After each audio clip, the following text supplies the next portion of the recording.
Almost asked me for a picture, had to tell him maybe later. The elevator waited, door stayed open extra long. Spotify skipped every ad, said go ahead, enjoy your song. The weather checked my calendar before it picked the forecast. Rain looked at my outfit, said I'll come back. It's all about me, at least while I'm around. If confidence made noise, you hear it across the whole damn town. I don't ask permission, I just nod and keep it moving. Every room improve itself, soon as I walk into it. It's me time, every day I breathe. Even my reflection need a minute to believe. Yeah, it's all about me.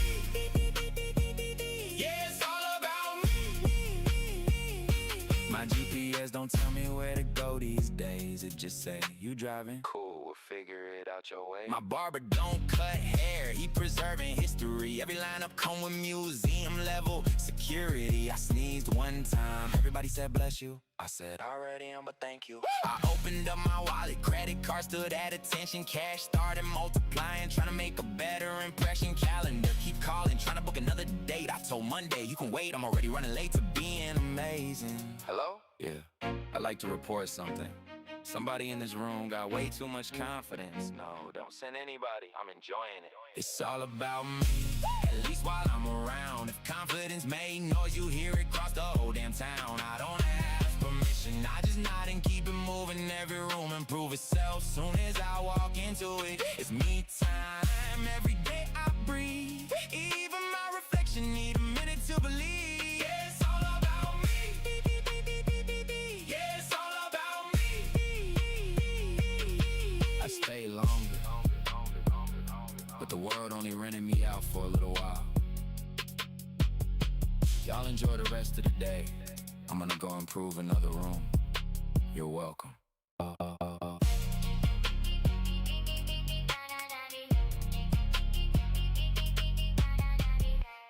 That I don't, but the truth is I do. The truth is I do. And I wish I could say that I'm over, but the truth is I'm under. The truth is I'm under. And I wish I could say that I'm strong, but the truth is I'm broken. The truth is I'm broken. And the truth is, and the truth is, and the truth is, and the truth is. And I wish I could say that I'm happy. And the truth is, and the truth is, and the truth is. And I wish I could say that I wish I could say that I don't. What's up, hey, hey, what's up, oh. What's up, hey, hey, what's up, oh. What's up, hey, hey, what's up, oh.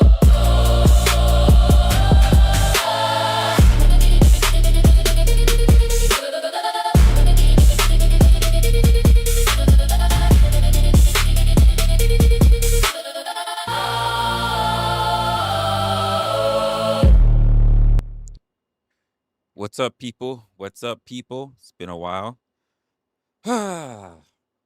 So we're in this particular stream having this conversation. Actually, as I was going through one particular video, because I didn't really know I was going to bring to you guys, I walked in after seeing this one video because it was playing. I was watching it while I was on my way home, and I was thinking I was going to make this particular conversation, this particular topic, a video, right? But then I said, you know what? It's been a couple of days. I ain't really talked to you guys in a minute. Let me make sure that I actually do a couple of things, and screw it. Let me go ahead and just start doing it live with you guys, right? And as much as I want to get as much of a perspective on these different people's viewpoints, I figured I should do it live to really get a good idea of what's been taking place, and then we can run it from there. Oh, what's up, Jennifer? See you in the building. What's going on? I'm not gonna waste any much time doing it. I do got a couple of things I gotta try to run on through today, but we'll see how things happen because I'm not in any big rush. So the first thing I want to do is just get right off the bat. Why is my camera is off? I swear, like I think someone might have been in my room. Who knows? Um, so first thing I want to do is I want to talk about this whole big thing between. Okay, let me just stop right here. Before I jump anywhere, I just want to give a particular point on how I'm thinking about things. I've been thinking about this for a while, you know, and I've had conversation with different people of different generations, but I finally felt like I really needed to cover this because of the video that I saw from Hec Speaks, great content creator, really been doing his thing, young guy. And he was talking about basically the differences that's going on between the older generations and the younger generations. And this is something that's been taking place for a while, right? Now, I don't really disagree with Gen Z when they say like things are very difficult for like the way how things cost or the workforce or housing and things like that, because I see that everywhere. I can experience that. I can see it. I got eyes. I'm in the world. You know what I mean? And I'm not. And I think a lot of people are stuck on maybe some of the older generations having a very nonchalant attitude about younger generations and even generations that came before them. So I'm not interested in sitting here doing that whole lazy shit. You just need to do that. Because let's be honest, the majority of the country will never become business owners. In order for you to have a business, unless you are a solopreneur and not an entrepreneur, if you're a solopreneur, you're not worried about shit. But if you're an entrepreneur, you can't just be running this whole mindset is to say that people are just being lazy when the truth of the matter is that the only reason why your business is rising is due to people that are working for you. You know what I mean? And as I keep hearing a lot of Gen Zers talk about the struggle between finding work and being able to survive, I'm also noticing something that's very much different and disappearing as well. And the thing that I noticed as disappearing is the concept of time. This is why I'm naming the stream time compression. Because for some reason, a lot of the content that I see now, and you can just say it's a grift or it's just the way it's curated in order to get our younger generations to stay on social media, which you don't really need that much effort. They were born with social media. So I don't understand why you really feel like you need the hook to snag them upside the fuck inside the mouth to hook them in. So the disparaging line that I'm seeing in time compression is that a lot of Gen Z blame a lot of stuff that's going on in current times on boomers. Now, I'm not mad about that because there is a lot to that. There absolutely is. But somewhere in the middle of that, a lot of context is missing. Imagine if this is your end date and this is your beginning date. So this is Gen Z becoming adults finally. Because let's be honest, if we're talking about Gen Z, the oldest Gen Z should be 29 now. 29. So they're not even 30 yet. They're 29. And we're talking about people who are boomers. Let's look at our president. He's 80 now. That's a huge gap. But let's also think about this. What's missing in the middle? What's missing in the middle? We're missing Generation X. We're missing millennials. We're missing Y, by the way, which is a mixture of both. We're mixing them. We're missing these people. There are people who are X, there are people who are millennials, and there are people who they consider to be zennials. So that like they came up they came up after the internet, and then like they formulated their life between the middle. And like there's millennials like myself who understand there's a time before the internet and grew up with the internet growing. And then there's Xers who were totally born when there was no internet. You know what I mean?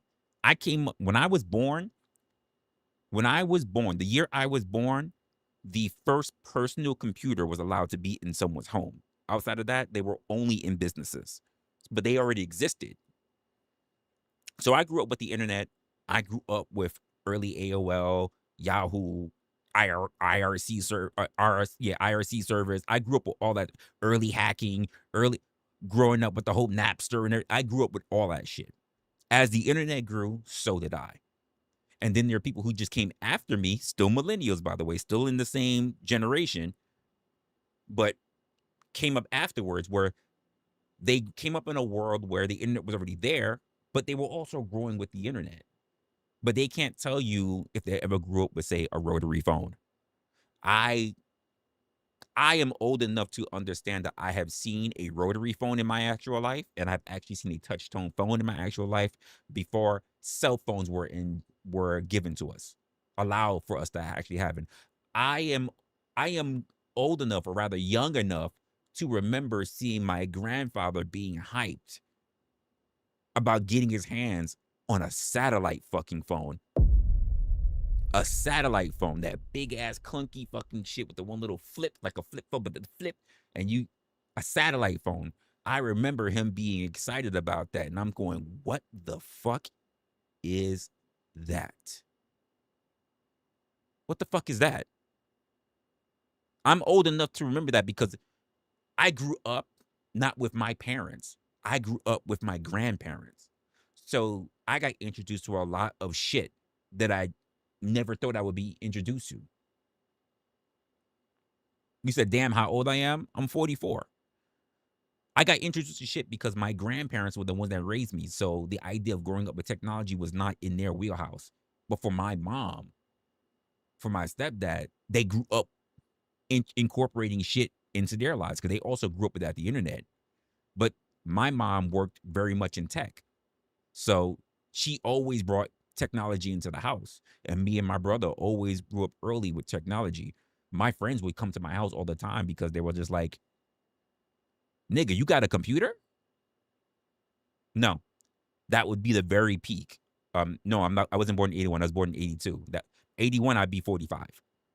And I would be the very peak of being a millennial. I'm just 1 year later. Yeah, personal computers were allowed to be in people's homes in 82. But like when I see this disparaging aspect of things that take place when it comes to how the world is now and how people have accumulated things for so long, we start looking at a whole bunch of different stuff. And the conversation that I keep hearing, even when I go looking online, it's always Gen Z boomers, Gen Z. And I'm like, not for nothing. Fuck both of you. Like, do you understand there's like two generations? And I think this is because one side understands math, the other side doesn't understand math. And I'm sorry, I'm like, if you feel like I'm shitting on you as a Gen Z, but I'm gonna explain myself. I hear more about Gen Z complaining about boomers. And let's just be honest, I'm gonna just say this right now. It seems like it appears to be that Gen Z will say that anyone who is over the age of 40 is a boomer. Anyone. By the way, I just said the oldest Gen Z today would be 29. They haven't hit the big 3-0 yet. And they consider anyone over 40 to pretty much say that they are a boomer. Gen Z is the only generation that I know that started calling people unk at 28. Unk status at 28 is wild to me. That is insane to me. People who were still having their first kid, the average people that were getting married as millennials was around 28. Average 28. And we're on unk status, according to you guys, which is wild to me. But let's just be honest. That's something I think that we can see also in terms of generations. The longer that we live as human beings, the quicker that we want to grow up. And because the quicker that we want to grow up, the quicker we want to associate ourselves with being on adult status. Until we get mad at how adults do things. Isn't that interesting? Isn't that interesting? And this whole thing that boomers took everything from everybody. And I'm like, well, who's these boomers? And they go like, well, you. And I'm like, me? I'm not a boomer. Gen X is now entering in retirement age. Let me just say that one more time. Gen X is just now entering retirement age. How the fuck am I a boomer? They're just now entering retirement age. A lot of Gen Xers are still working. How the fuck am I in my early 40s, early to mid 40s, am a fucking boomer? And I think there's this big distillation when it comes to being able to understand time and generations. And maybe that's because boomers grew up in a time where they understood a lot about time and how to manage time and everything like that. And then somehow when it comes to the generations now, we can see just how bad the school education system and everything is going on, even though there are plenty of Gen Zs that just finished coming out of school and everything. But the concept of time doesn't hit them the same way. And therefore, because the concept of time doesn't hit them the same way, the understanding of time doesn't hit them the same way, is the way that I'm looking at it. When I have conversations with different people, so from Gen Z to millennials to Xers, all the way to boomers. When I talk to boomers, boomers understand that there are two generations that came before Z. When I talk to Z, they just say it's us and everybody else is just straight up old. And I'm just like, you're a moron. And I can't tell if you're a moron because of the way that you came up in school or you were just naturally going to be a fucking dumbass. But you make absolutely no sense. Because you can't tell me, and by the way, I have enough content that I've seen in my life to prove that they are no better off. Now, I also said this before because I've had this conversation in the past about the concept of boomers, right? I can't remember what it was, but I know that we were having this conversation a long time ago where I did a stream. And I was talking about how Gen Z has a problem with boomers. But at the time when I was bringing it to you guys' attention, it was someone who was not a boomer, by the way, but brought the concept of values and how they believe that younger generations, mainly they were talking about Z, don't seem to have values. And I was actually on Generation Z side. That's not true at all. It's just that the idea of values and what people value is way different from how it was compared to how it is when it comes to them. And there are things that I want to cover in that because for a lot of people, the ideal, and this is mainly what I hear, like, and I think a lot of people who are Zs are saying this about people who are not even boomers, to be honest with you. You know, when they say things like, oh, you need to stop being lazy. Your generation is so lazy, you know, because that's the reason why you're struggling. You can't find work because you're lazy. And I'm like, first of all, you won't hear that as being my argument because I could tell you so many people who are millennials and Generation X who are struggling getting or maintaining their way of employment, being able to put food on the fucking table. It's not strictly Gen Z that is reframing from having kids because kids are expensive. Millennials are also doing that. Millennials are saying, I would love to have kids, but I can't afford them. So it's not just you. Millennials are also having a hard time having work. I will agree that the job market is absolutely trash right now. But the ideal that there is just this wide disparagement when it comes to Gen Z and boomers, as if those are the only things that exist, is absolutely crazy to me. Somehow, we go from Gen Z struggling to get started straight into boomers owning houses, holding all the senior positions, owning businesses, having retirement accounts, and holding the huge amount of wealth. And every time I hear this conversation, I'm wondering, what the fuck happened to everyone else in between? Where did Gen X go? Where did millennials go? Because we didn't disappear. We did not disappear. We're still here. We're still doing our thing. We're still trying to survive, same as everybody else. The same way how I mentioned when people say things like, oh, the boomers own everything. Now, I will say this. The boomers, yes, they do own a lot. But what if I told you that only 10% of boomers own all this shit that you're complaining about? What if I told you that more, if not 20% of boomers are still working, still on a paycheck to paycheck basis because they cannot afford to retire? That if they retire, it pretty much be them signing their death.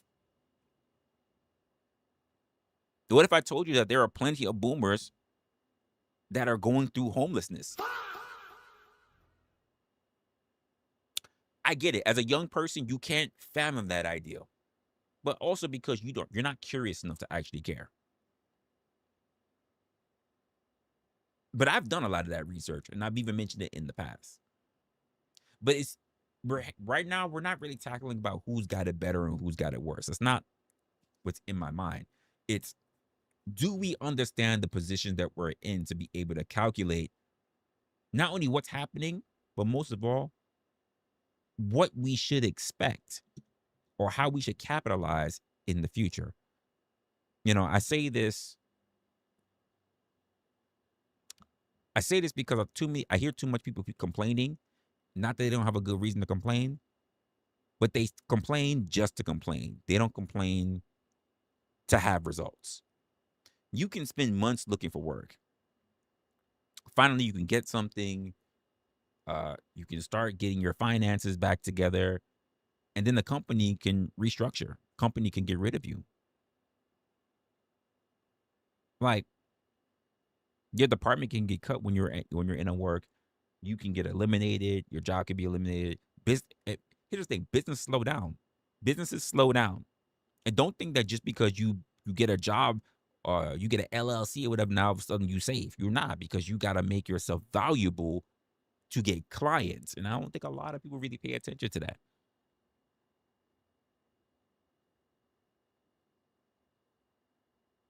And then you don't even think about the things, especially as young people, especially because Gen Z is the people that don't really want to have kids because of how expensive things are. And I understand that because millennials have been saying that for a long time as well. So it's not just you.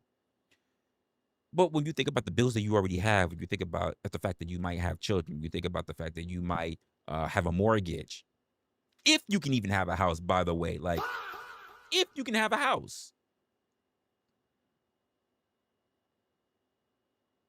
Some of you, because you have boomer parents, because there are millennials who have boomer parents because boomer parents had kids late. Most people who I know or around my age who I've met, their parents are Xers. But I do know I have met I have met people who have parents are boomers. Some people had to just still kept putting out that dick, What am I supposed to say about that? But that's not really my point, right?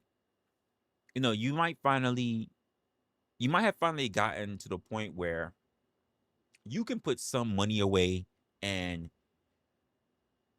now you got to start pulling money out because, quite frankly, you're unemployed again.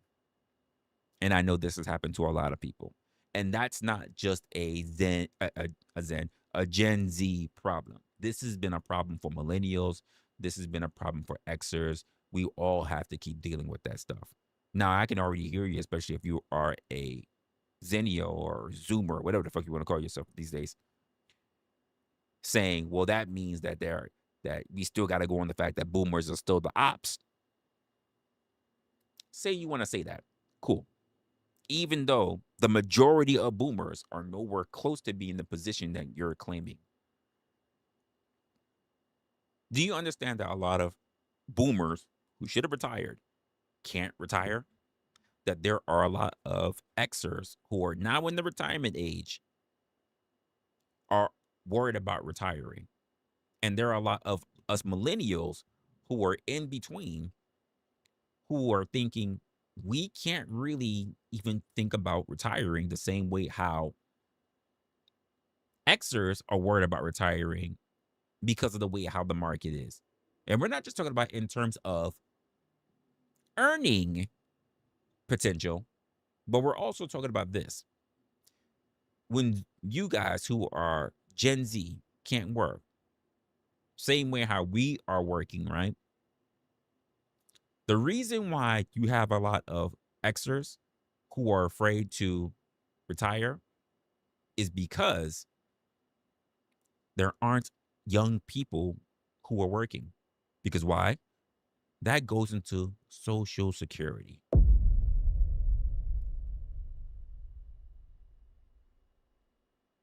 That goes into Social Security.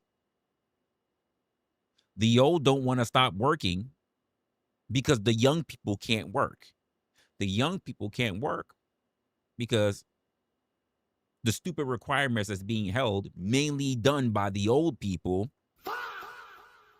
make it so difficult that even trying to get in on the entry level, the base level, the scratch and sniff level, can't make it. Can't get in.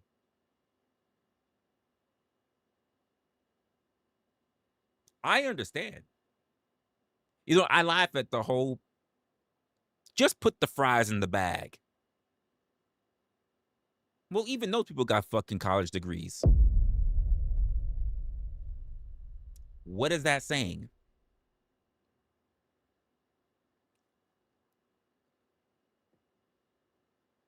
And even those college graduates are losing their jobs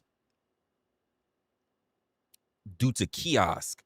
They're losing their jobs to a touch interface. Go to your local McDonald's that probably just already went through renovation, by the way. And if you were in your McDonald's prior to the renovation, you probably saw something like 6 to 7 registers. Now you go in and you probably only see 2 registers. From 6 to 7 to 2 registers. What does that tell you? You still seeing logistic trucks coming through and dropping off stuff, but you ain't seen no staff.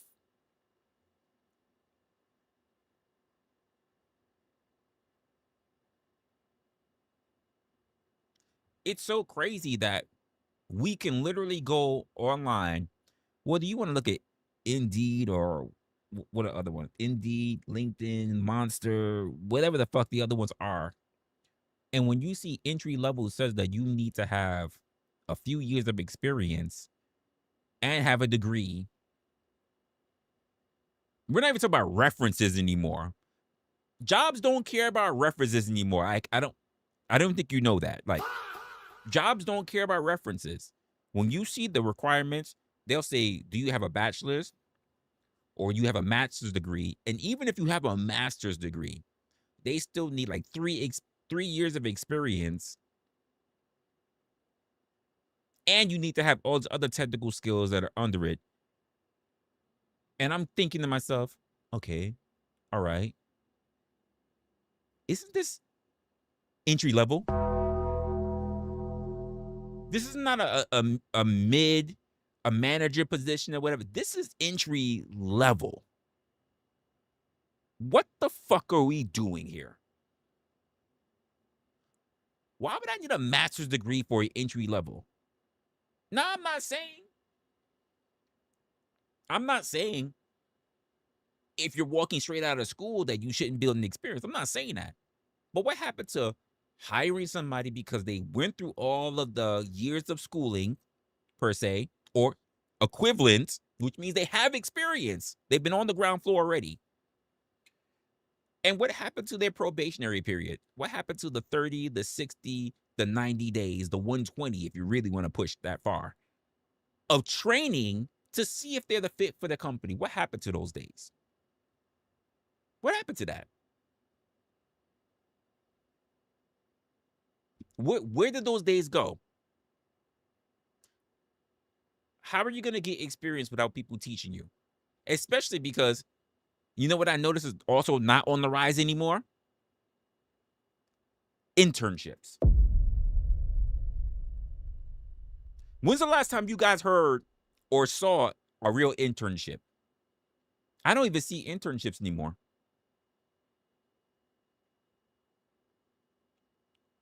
What happened to them? Internships are gone. Never mind like non-paid.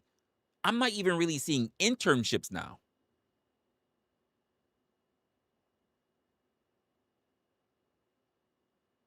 So when you look at these people who saying, I'm not even sure that I have enough money to retire. How many more years am I going to have to work? Is the person who is worried about also losing their job at 55 and 60. People who are almost 10 years above me. 10 years. What is Social Security going to be going to when they need it? When I may eventually need it if we don't have younger people already working? And I think a lot of people who are Gen Z, not only because they're not working, which is part of it, I believe. I'm going to give them some grace. But also for the fact that a lot of Gen Z just don't know shit about where their money goes to. Because people teach you how to spend. They don't even teach you. They convince you of how to spend, but they don't teach you how to save. That's just not the way our system is set up. So when I hear people having these conversations back and forth between Gen Z and other generations, the three other generations, it's just so interesting how I keep hearing the same rhetoric on one side and them not understanding that this is something that's been happening well before them, at least 40 years before them. And the people who are 40 and 20 years trying to explain to them that they're still fighting it themselves, you're just the newest recruit in a war that we've been fighting already. Welcome. Instead, you say, shut up, boomer. And I'm like, you're a moron.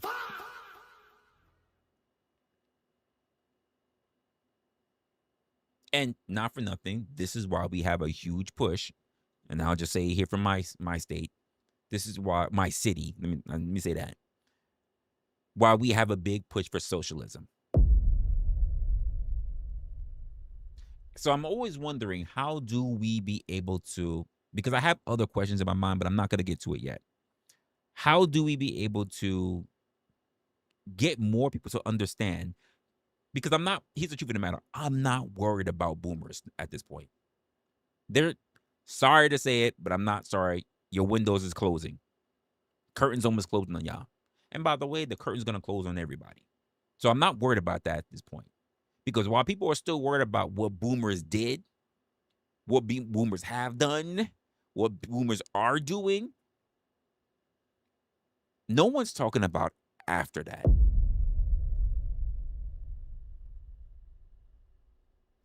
Why is it I'm one of the few people that I know, even in my social circle, I'm the only one thinking about that?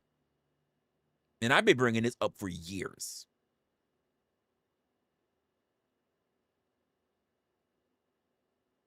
I bring stats, I bring all that different stuff, but yet I'm the only person I know that really thinks about what's next. It's very interesting. Very, very freaking interesting. And then I ran like I said, the video I was watching on my way here made me think about this because I've had this conversation way too many times.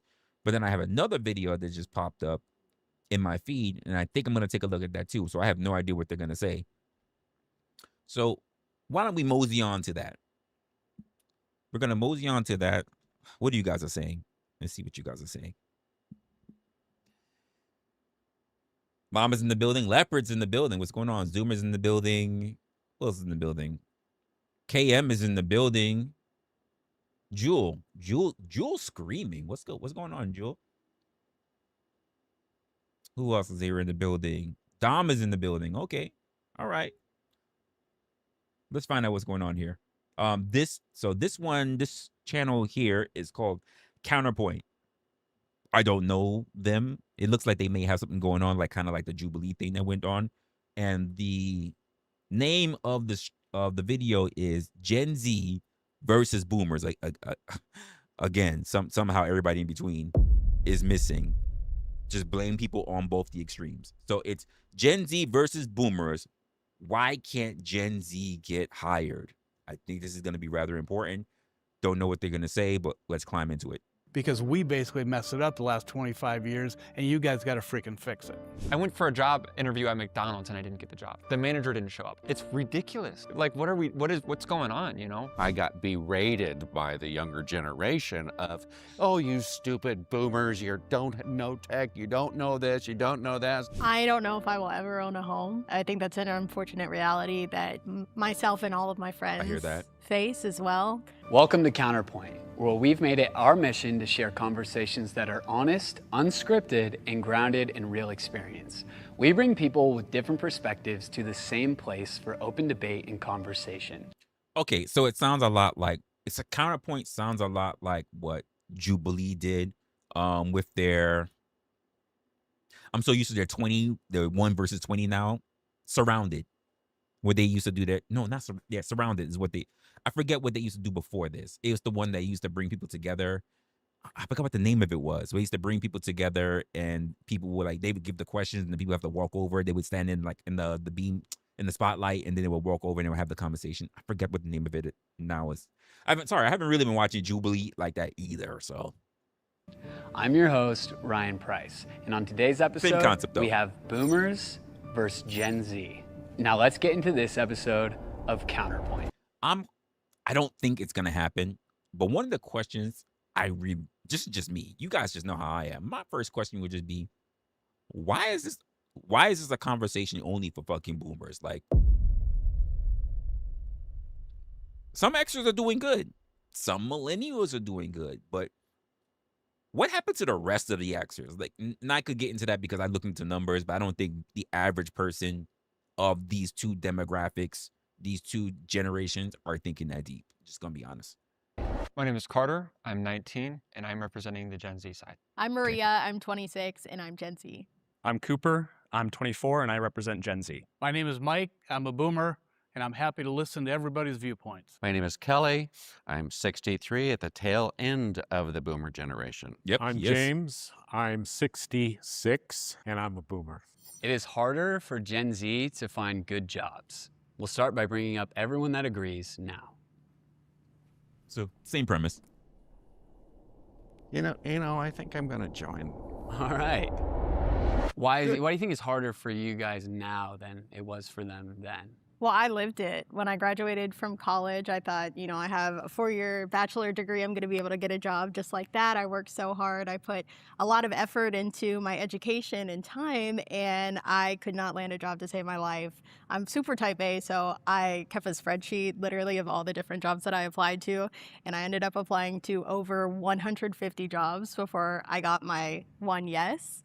And that was a real bruise to my ego, I think we hope that we put a lot of effort and focus into that because you grow up thinking, okay, you want to work really hard and then you can get a job. That's what we're told by older generations. But then when it doesn't work out, it's really damaging in our pool. So yeah, wow, 150, you said 100? 154 was my one yes. Wow. Yeah. Okay.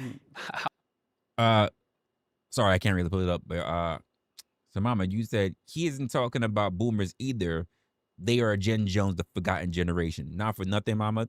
That doesn't make it. It doesn't care. Like, you know, let me tell you why. Nobody ever mentions Gen Y. It's like either you're a millennial or somehow you get wrapped up into X. No one ever mentions Gen Y. So the lost generation, they're the lost generation of our generation. It is what it is. Like, it is what it is. How about you? I think that a lot of, obviously you need to know what to do in a job field, but a lot of it is who you know. In my experience, at least, that's how I'm at my current job, is who I knew. And I think our generation lacks To an good extent. networking skills at times. I think that we are less inclined to be social, especially right out of. I hear what he's saying. I want actually let me finish hearing what he says. Are less inclined to be social, especially right out of college or high school or whatever your path was. And I think that lack of networking skill can make it harder for our generation to find jobs.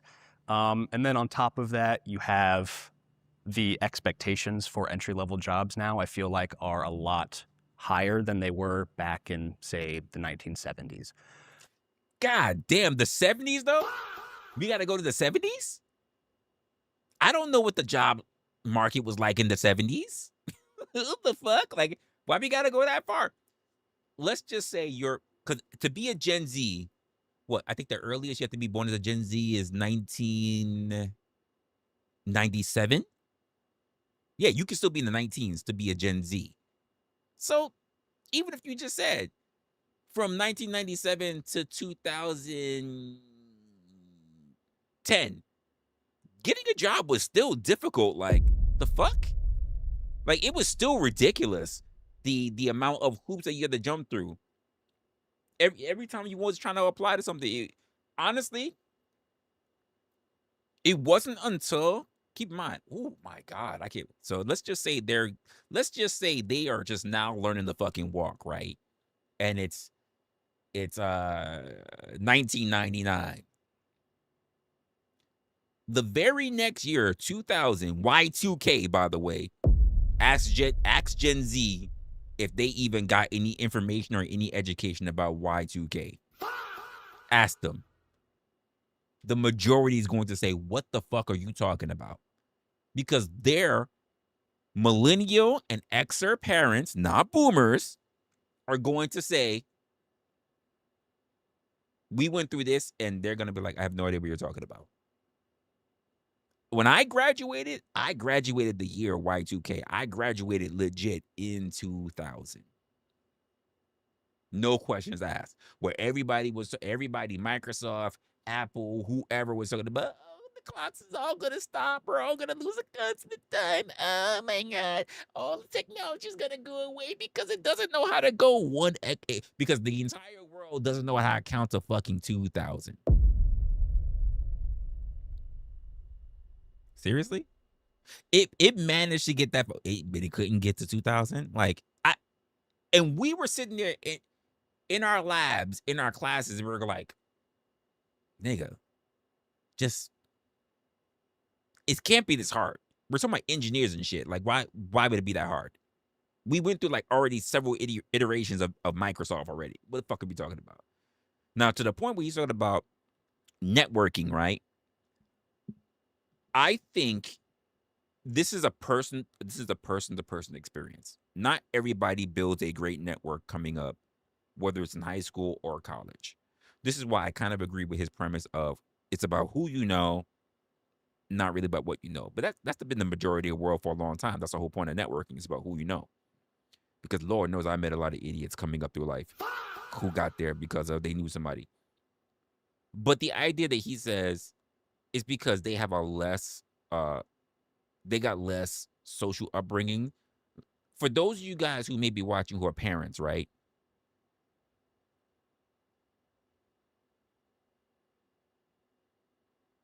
Is this your fault? I'll be honest, is this your fault?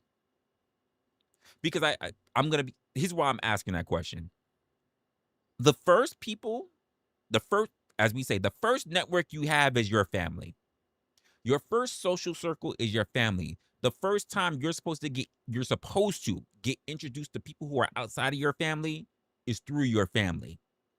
So it doesn't matter if people at the grocery, doesn't matter if you go to a family dinner or if you go to people's barbecues and they got other kids as well.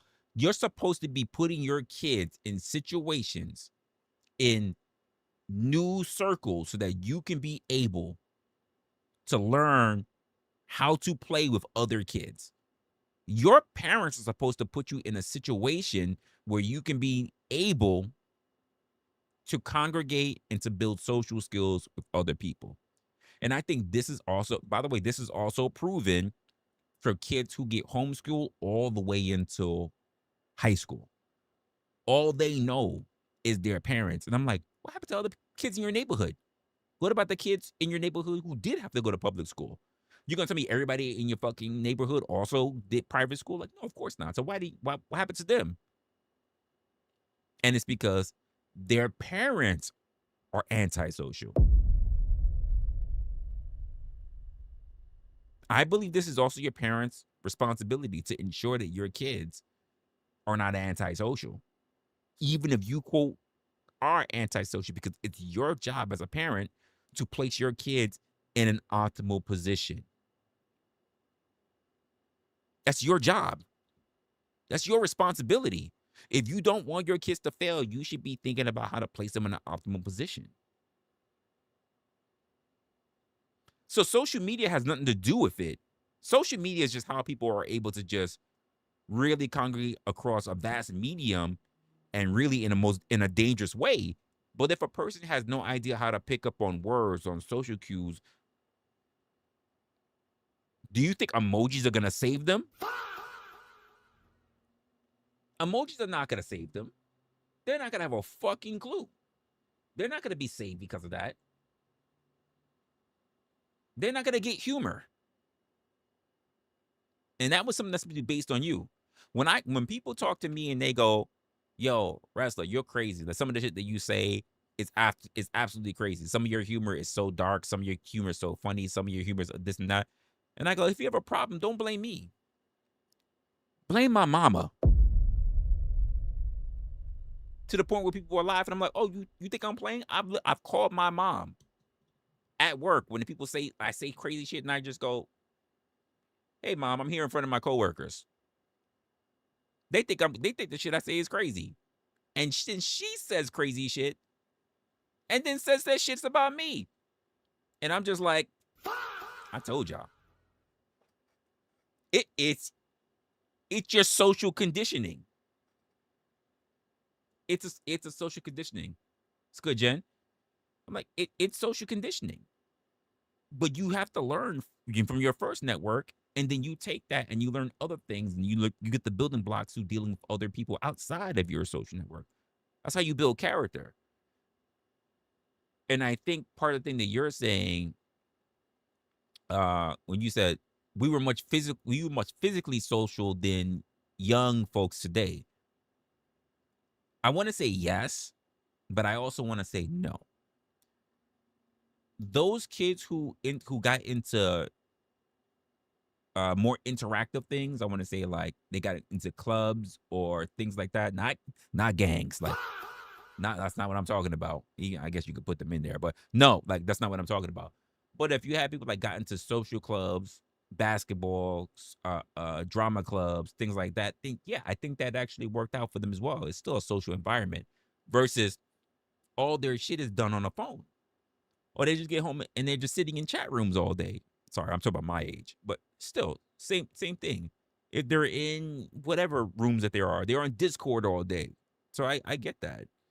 Part of it, but I think that's a problem that starts first with the parents and then continues with the children. Because here's the truth of the matter. You can't get bullied online if you're not already being bullied in school. Because they don't know you. If you're getting bullied online, it's because you're being bullied in school. It's the same people that know you. These kids who have taken themselves off the checkboard is because it's the same people that they're worried about when they see them physically. It's not strangers online.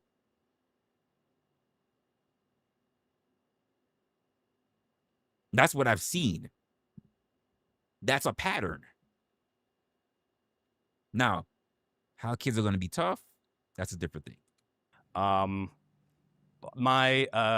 heard stories of people saying that they just walked into a factory and they were offered a job on the spot. If you can, pull a lever that'll stamp a whatever, you can work here. Now it's, well, you need to intern, or you need to have experience, or you need some amount of education in order to get an entry-level job. But that's just my experience. Yeah, pull the lever. All right, how about you? So there's two sides to this coin, I think. And that might not be a proper analogy for this, but I'm unemployed, and I've applied to easily 20 jobs in the past week. Damn it. I can't. Sorry, I'm pausing already. Also, something very important. He's 19, so I'm gonna give him a little bit of a break. I'm giving him some grace. But how you approach an employer matters.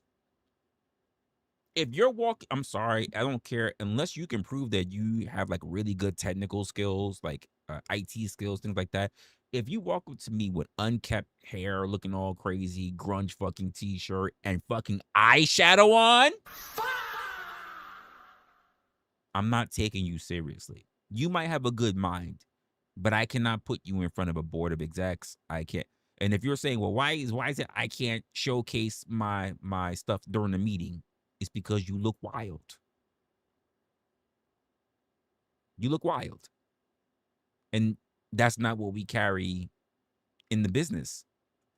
And it's to the point where there's a process to it that I found for getting quick jobs. It's you apply on Indeed, you apply on their website, you call them, possibly show up in person if the job shows promising results.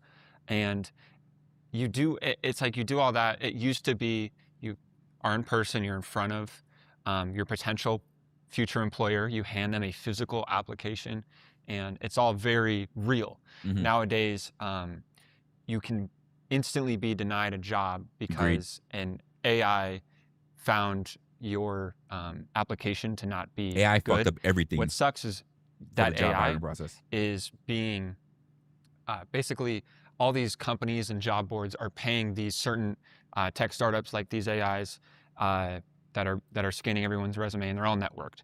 And you get denied from one job by that AI, they deny you from all of them. This is very real. If that's the case, KM, because KM says, but maybe he was applying to a clown school, so the makeup is fitting. He's not. Let me just say this. The fact that an AI told him that his resume is not good enough for an entry-level position into clown school, because the AI can't see that he's wearing half the clown makeup already, is a problem. If he said, I can juggle, if he says, listen, I can do a lot of different stuff. I can juggle balls like no one else.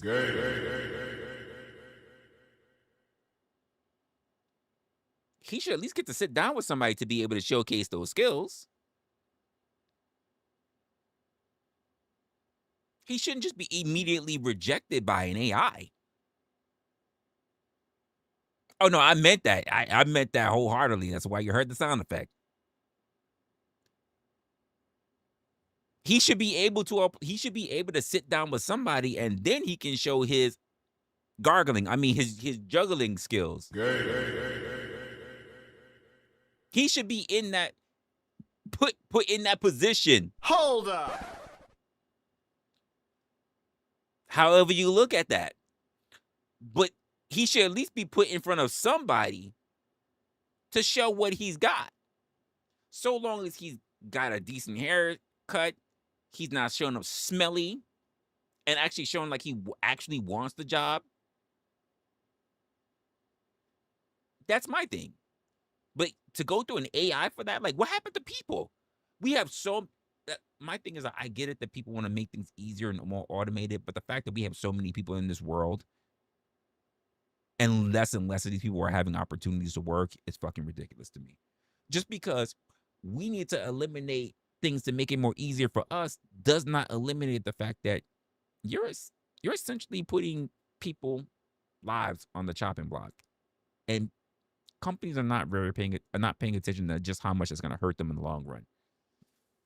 And honestly, maybe they do, but maybe their shareholders, mainly boomers, I hate to say it, but it's true.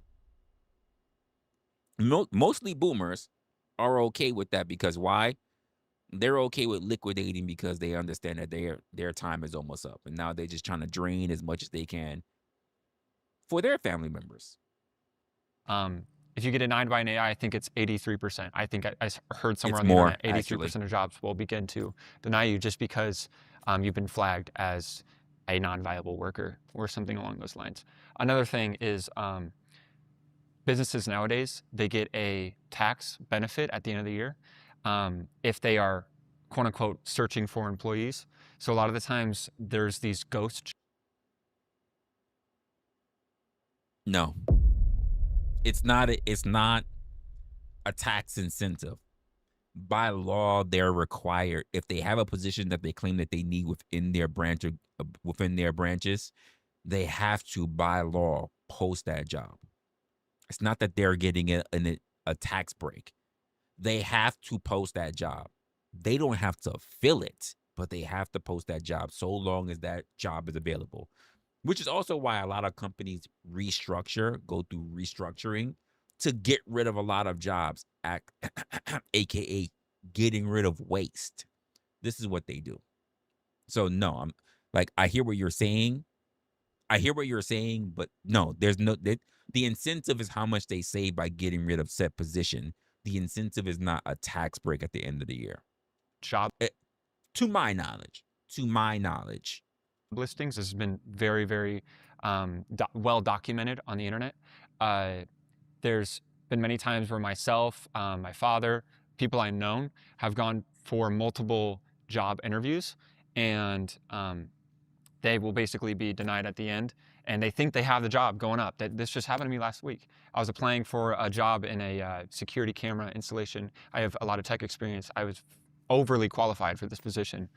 Maybe not super overly qualified, but I should have been hired. Maybe it's the way that I look. I wasn't. What? You don't sound very confident. You're super tech. You say you're super tech, not overly tech. You should have been hired. That doesn't make sense. I wasn't hired, and that's totally okay. But what ended up happening is the second interview, they were like, okay, yeah, we'll get back to you, let you know if you've gotten this job or not. And they totally ghosted me. It's another ghost job listing, or I just got. So that's my problem. That right there that he said is my problem. It's not the fact that, it is a fact. It's a point of contention. Let me put it that way. But it's not the fact that if you get rejected, the point and the disparaging point of a ghost job is that if you get rejected from a job, let's just say back in the day, right?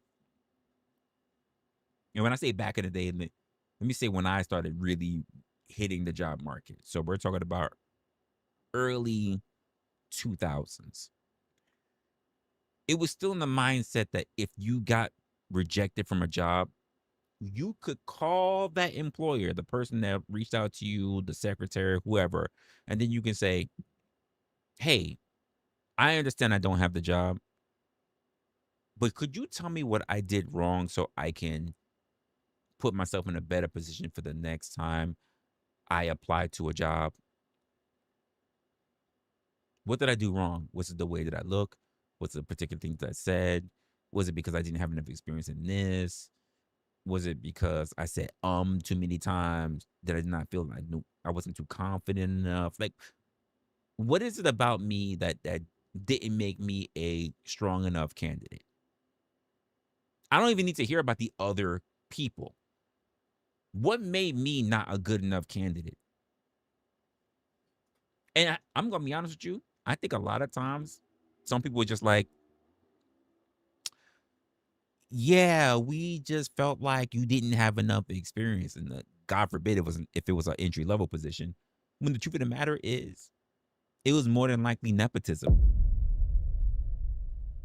But let's just say if it wasn't, you were still allowed. It was your prerogative to find out what you did wrong so that you could do better next time.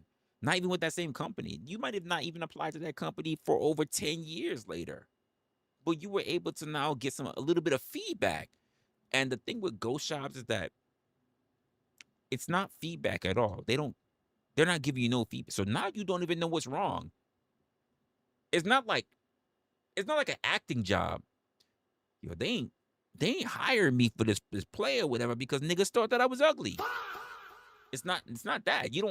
Could you imagine? Because China, by the way, China's like that. China's like that. You apply for the job, you got to put a fucking whole headshot.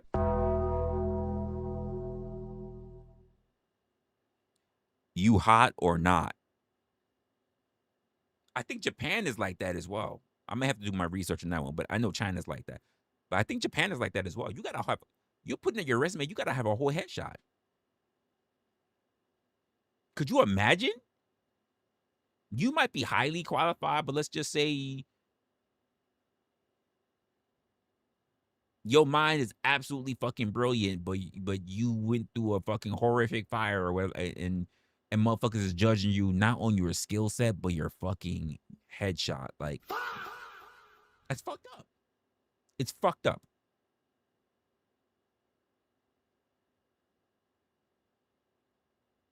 I think it's weird. The same way how I feel it's weird for a company to turn around and say, when we hire you, when we're looking at your resume, we need to see a headshot of you unless you're working in the arts, like film and shit like that. Is the same way how I find it absolutely disgusting and deplorable to turn around and then say, oh shit, well, we got a resume from this person, the wench. Okay. Well, we're not. I'm thinking like she's got really good skills. She might be really good in this particular area. Oh, she's got extra skills. Stuff in the back as well. Okay. What do you think? I think she might be the one, but her name is Winch. I mean, we can't really have people on our teams who have names that might be associated with like very negative, horrorish things, right? Like, so we're gonna deny this one. And then they're gonna pull up the rubber stamp and denied. Not because of your skills, but because of your name. And by the way, this is how they did it to so many ethnic groups. Your name just sounded too ethnic. It sounded too south of the border.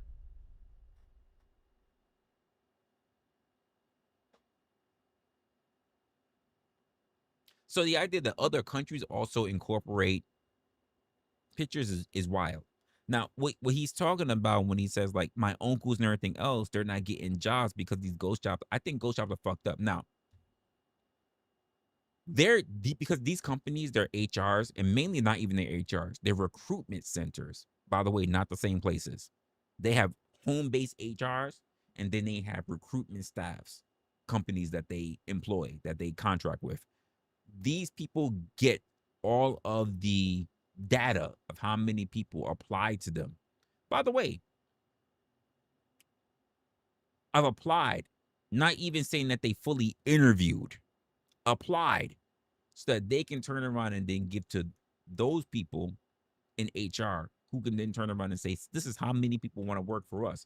Because now we can put that on the job board saying so many people apply to us. By the way, in case you guys didn't know this, when you guys look for a job and say, like, you see LinkedIn or whatever, right? And it says like, job has been available for a few days, maybe even a week. And there's over 100 people that's been applied to the job. It does not mean that they applied to the job. It just means that they clicked on the apply link. But it counts. it counts as a person who applied. That doesn't mean that they actually went to the company website and actually applied. It just means that they clicked on the apply link. In case you didn't know that, that's some game for you. Denied, one or the other. But yeah, it's just, it's very, very prevalent nowadays that Gen Z is having a lot of issues getting hired, and the statistics agree with that. Okay, So cool. And how about you? And then we'll bring you guys in. Well, I've been in the employment world for over 30 years, and some faster than other. I've been on the hiring end. I've helped people with disabilities transition. I had a nonprofit transition people from homelessness and recovery, and I've worked with folks of your age group all the way up to our age group. And the one thing that I have found that there's a lot of merit to what you're saying as far as the AI and the real part of it, because you're right. You used to fill out an application and then you'd go there and you met people in person, and that doesn't happen anymore. And that's not your fault that you're not getting the job. It's the fault of the system and what's now the system that's in play. And it's tough. And I've seen all levels of there's so many layers to it. It's hard to say yes or no, because I will tell you that I've dealt with folks that have such, I hate to use the word potential, because I'm sure you're tired of that word as well, but they have potential just like the jobs that you're applying for. Some folks aren't ready for that next step. They're not employment ready, and they don't know that they're not employment ready. They don't know that they need to take an extra step, or they might have to start at a lower paying job or a low. See, no, my God. See, you were doing well, and then you slipped up. You don't know if they need the extra step. Who's gonna give them the extra step? Who's gonna give them that extra step? If you are a fresh college graduate, right? And this has happened to me, by the way. I have worked in a lot of different places, especially for places that do customer service. But if I could tell you, I worked on 5 of the most prominent applications, right? Let's just say I can work this, I work this, I've had my hands on this. And then you say, well, we have this program over here that we worked on. You have any experience with that? And I go, no. And you go, we don't think you qualify. If I had the capability of working on all these other 5 platforms, what the fuck makes you think I wouldn't be able to learn yours?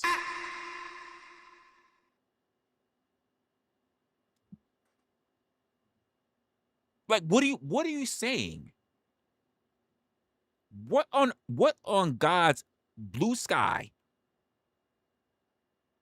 are you saying? And this is the bullshit that people will, the rigmarole that people will put you through, because it doesn't make sense. They will find the smallest little thing that just doesn't make sense, and then say that's the thing that they think will disqualify you. But by the way, it's not the thing that disqualify you. They just need to make up something because they're really not trying to fill that job. Lower status job, whatever, to get to that part, to get to that point. And they won't even give you the feedback. So how are you going to know, like, you know what, if this job is still available in a month, 2 months, a quarter, I'm going to learn that shit, come back, and so I can apply. And by the way, because your resume is on file, that they saw that they already had an interview with you. If they had an interview with you, they won't interview with you again.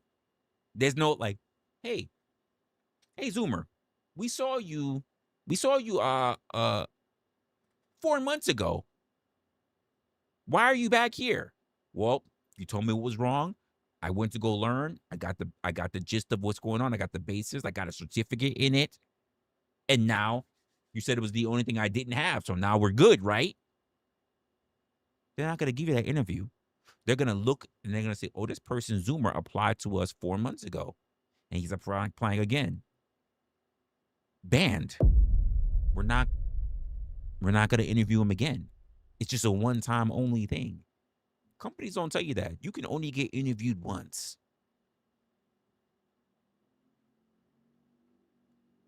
once, maybe after a year, when our records have gotten out of our system that we don't remember you no more, then you can reapply. But you only get one time to get that fucking resume, to get that interview. Because they hold on to your information for a year. God forbid if you run into a company that holds on to your shit for 2 years. And you have to wait till on that day, whenever the fuck they saw it, it's out the system before you can actually sit down in front of someone again. It's crazy. What the hell? How you in mute? And I've been guiding people to find jobs, for years. And the frustrating part is I understand the difficulties. I am 63 years old. I was in the same job for 14 years. Insurance forced me to take a job at a place that has insurance. That didn't work out.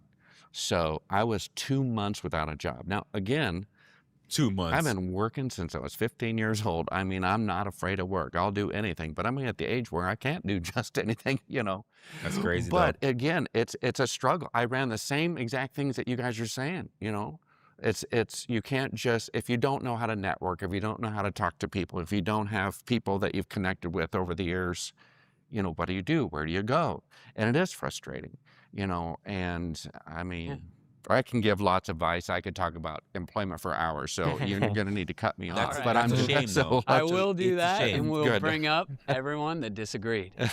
So here's my thing about what he said, and I think this is a problem with all of us, right? If he said he's been working since he's 15, I know some people are very proud of that. I've been a wage slave since I've been working hard all my life. So if you're a smart person, you've been working hard, and then you quit your job, and then you say you took whatever income that you've been saving, whatever, and you've been chilling for a year or two. You took a break from the financial world, but you have great skills, and you're trying to re-enter the financial world. Why are you penalized? It doesn't stop the knowledge that you had. Hey, why were you out of job for so long? Because I quit that last job because they were pissing me the hell off. You're probably not gonna say this in your interview, but you're probably thinking about it like, I left that last job because I just needed a break. I needed a break. I needed to focus on me, my family. I had a uncle who needed some medical care. My mom, she was going into hospital. My mom didn't want to go to hospital, so it was very difficult managing her stuff, and we just needed a little bit of time. Oh, my wife had cancer, and I needed help around the clock, and we really couldn't afford to have an aide, so I took a year off to make sure that my wife is good or whatever. And they're like, oh, okay, all right, denied. Because in their mind, if you're not a slave every year of your life since the moment you began work, you're not trustworthy of working. The same way how there are people that you have plenty of years of job experience, but you don't have a college degree. I've been doing this job for 20 years. 20 years you've been doing this job? Yeah, I could tell you all the different things, how to do everything, 20 years. And then you'll look at the person who has no job experience coming out of college, and then you'll be like, I might choose them because why? They're in debt. Wait, what? I can't get this job because you want to choose somebody who doesn't have the fucking job because they're in debt. Well, I have more experience than they will ever have. Is that what I'm supposed to understand? Worse, if I'm working for that company and I'm applying for that job, they'll be like, yeah, we're not going to hire you. Then they'll hire the person who has no practical experience. Everything is theory. Bring that person in. He or she is now going to get trained by you. And they know you can do the job because you said you've been here 20 years doing so. Ain't that fucked up? Isn't that fucked up? I think the points that you guys raised, I never heard of the ghosting before. I learned something, so I appreciate that. That's something new.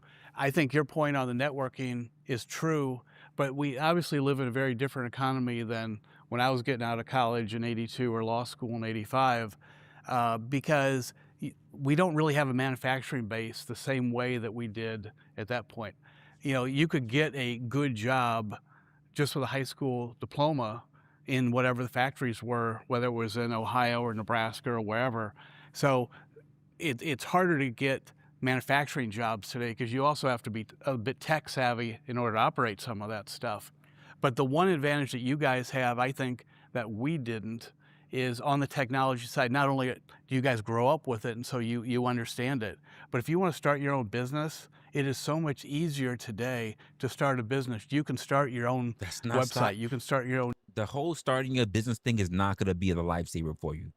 Because, by the way, everybody's pushing that. Start your own business. Start your own business. Not everybody can run a business. Because if everybody has a business, nobody has workers.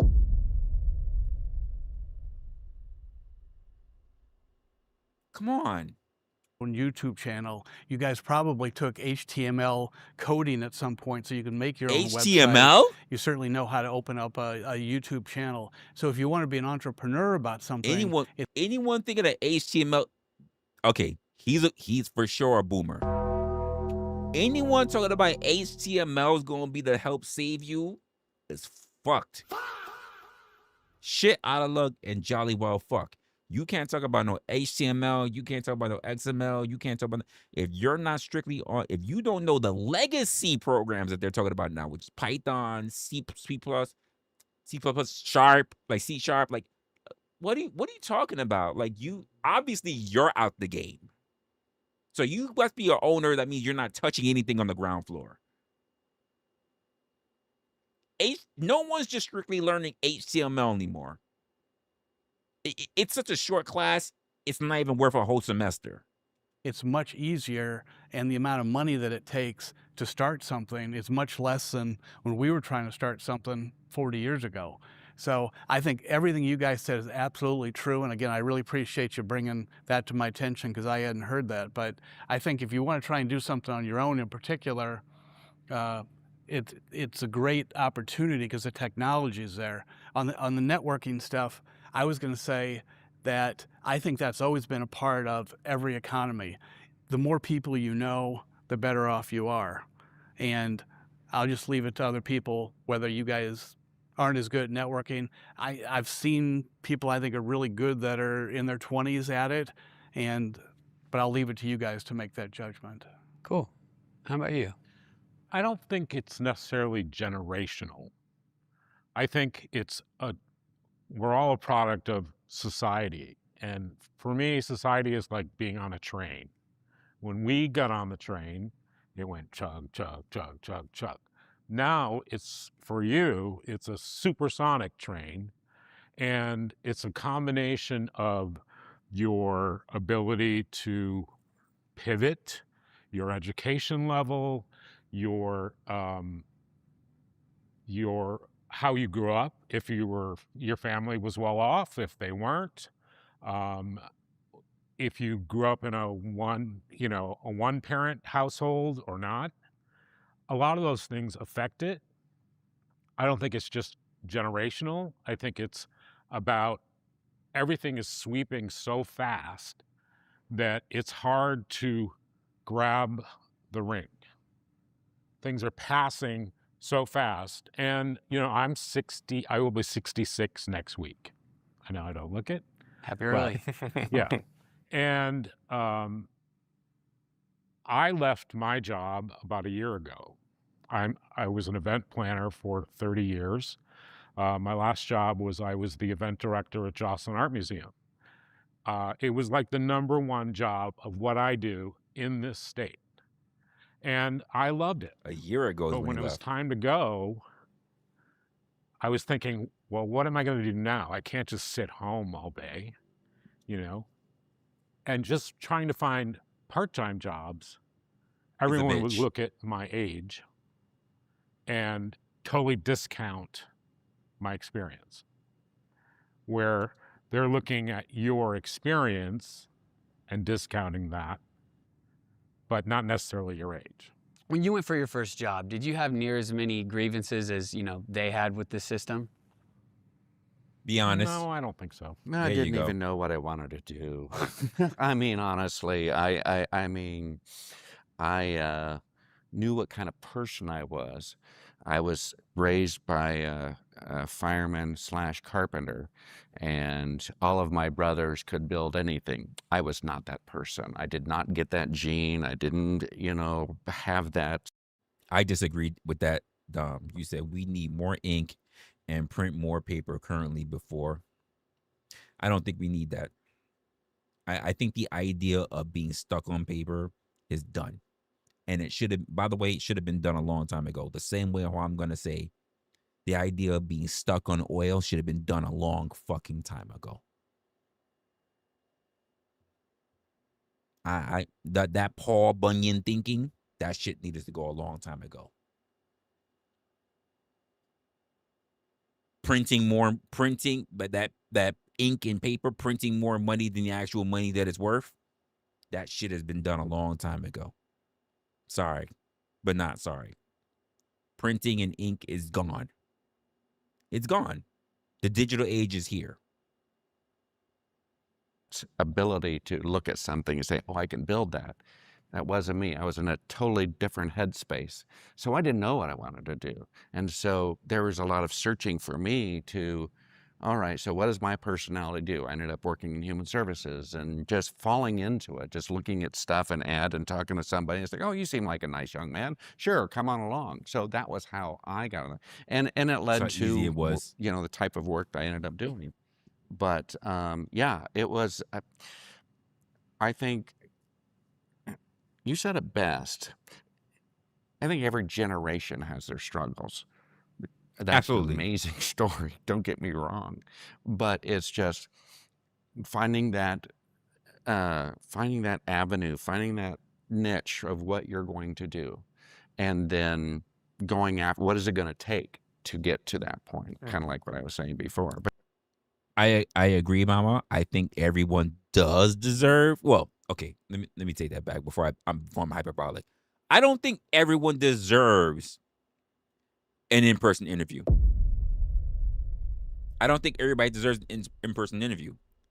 I think every person who is qualified and even overqualified deserves an in-person interview. Unless you are applying for an entry level position, not everybody deserves an in-person interview. Some people just need to get, number one, a rejection letter, and I think the rejection letter should say more than just sorry, we're just going forward with another candidate. It should say why they believe that you were not a good fit. That means you didn't sit there. You didn't get to an interview. You didn't waste your time. You didn't waste their time. But also, if you went to the interview and you get rejected, then the person who interviewed you should actually say why they didn't hire you. That's just all. Just respect. We're talking about time, the most important thing in the world. Time. I don't think that anyone should get ghosted. You just said it. Yes. No one should get ghosted, and it happens a lot. I agree. Nobody should just be ghosted. That's the point I'm getting at. But you're right. I was going to make the point that my daughter's 27, and it seems to me we talked about the information age versus the manufacturing age. Well, again, most high school people in our generation ended up doing a lot of manufacturing work until it all went away. But you guys have to be so much smarter to get to the entry level. I mean, people with your brain power today, what you guys have in your brains would have been more than entry level 40 years ago. I think that's a really good point, and something that I wanted to bring up too is that just with the sheer amount of information that's at our fingertips because of technology, you are expected to go into these settings knowing more. So when you talk about the external factors that plague a lot of people, whether it be their economic status, their race. But that's not true. Let me tell you what's not true. these older people may be the ones who are actually running those companies at the top, but it doesn't mean they make every micromanaging decision coming down the chain. The people who get to decide that these younger people get to come in and have all these other expectations that they have about the company or their position in the company, they're not idiots. They know about the technologies that these guys use. So, for instance, it might be case in point. I'm happy. We just came around. It might be the boomers who own those companies, but do you know who are the people that are interviewing you? Millennials, Xers. Because we do understand the technology that you guys are learning. Because you know why? We're the ones that built them. You're learning from us.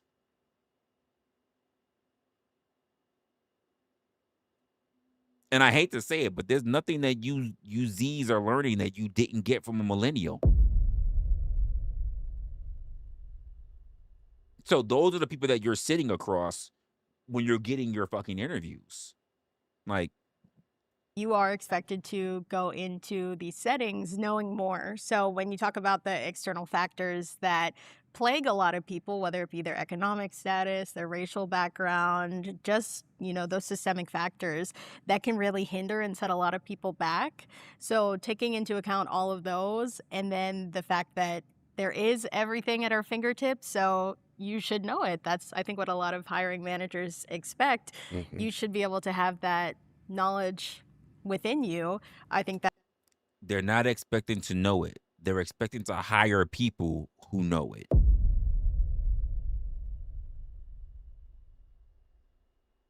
That's the difference, that you're not in the position to understand.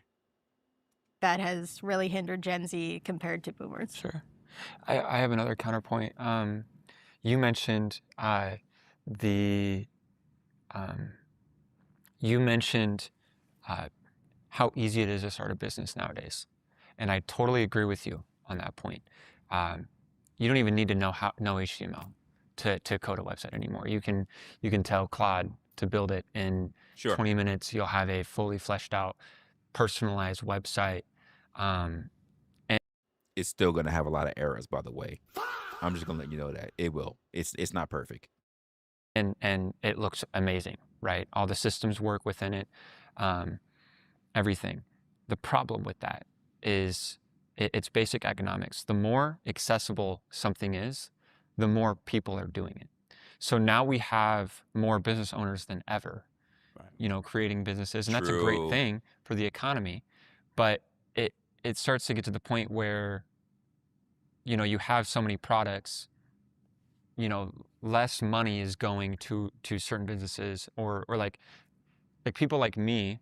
If I had this was back when clothing brands were very popular, right? I was like, when I was 16, I was like, oh, I want to start a clothing brand. Mhm. So They're still very popular. Like, like what? The point that he's making about businesses being built very easily it's not lying. It's easier now than ever because of the big push of influencers. Starting a business is not hard at all. I think the question, and I think a lot of people don't even think about this, whether you're Gen Z or going all the way up to boomers, is that there's going to be something that I'm going to be dubbing the buyout wars. Because even if you're a developer in IT, if you make a product, if you make a system, somebody wants to buy that system from you. They want to buy that system and all its rights from you, and you can make a lot of money. You can chill, but now you got to come up with the next system to be able to sell again. There's gonna be a point where so many people have fucking businesses, and as those businesses do well, it's always gonna be a fish eating another fish business, a fish devouring another fish business, which still gonna bring us back to the point where we're already been at. started one and I was making clothes out of my closet, and it went great. I had a website, everything, but I was like, I need a job to start putting money for ads. to start Correct. manufacturing clothes in different countries and getting them sent here so I could, make the most amount of profit. And the problem with that is I'm trying to get a job to build that platform the feeling. for the rocket Yep. ship I was The trying to feeling. create, Yep. and it was next to impossible. And I'm still trying to build that platform 2 years later, Work to right? fulfill While your also dreams. paying my car insurance every month. That's a struggle for me, just paying my car insurance, because I can't find a job, and I'm desperate. And I have years and years of tech experience. I worked in cell phone repair. I worked in all sorts of different industries, food and stuff like that, delivery, and I have no misdemeanors on my record, perfect record, never gotten a No speeding misdemeanors. ticket. Yet it's still an issue for someone like me to go in, and Emphasized. I don't dress like this when I go into a job interview. I dress nice, Hopefully. I'm dressing Hopefully. up for the camera, but like, Jesus. you go in for a job interview, you try to be professional. I try and be as well spoken as possible, and there's still a blurred line. They're not seeing. I went for a job interview at McDonald's and I didn't get the job. Yo, The manager didn't that's show up. I went for a job crazy. at Scooters. Manager didn't show up, because there's it's ridiculous how. I mean, it's like what? Yo, I'll be honest with you.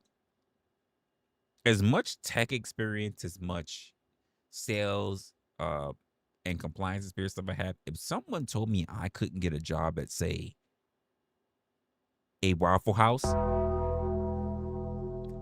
that Waffle House may not be there anymore. I think that would do it for me.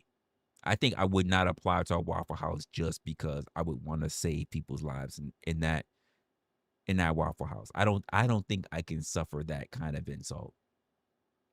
I don't think I can. What's going on? Why aren't people like me able to get very easy to get hired? No, Zoomer. When you find the perfect job, they don't tell you that they can't tell you that you're overqualified. They can't tell you that you're underqualified. It's against the policies now to do so. Because if you say that I can't hire you because you're overqualified, you can sue them. You can sue them. Even if they say, this is why you get the rejection letters. If you get the phone call and they say we're going in a different direction, they don't tell you we found someone who's more qualified than you.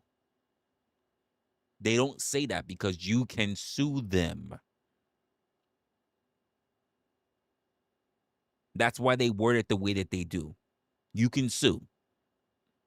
Jobs, like, it's ridiculous. That was my counterpoint. I think another point related to that comes up with a lot of my friends is that they're applying to jobs in that similar vein and they're being told they're overqualified. Right.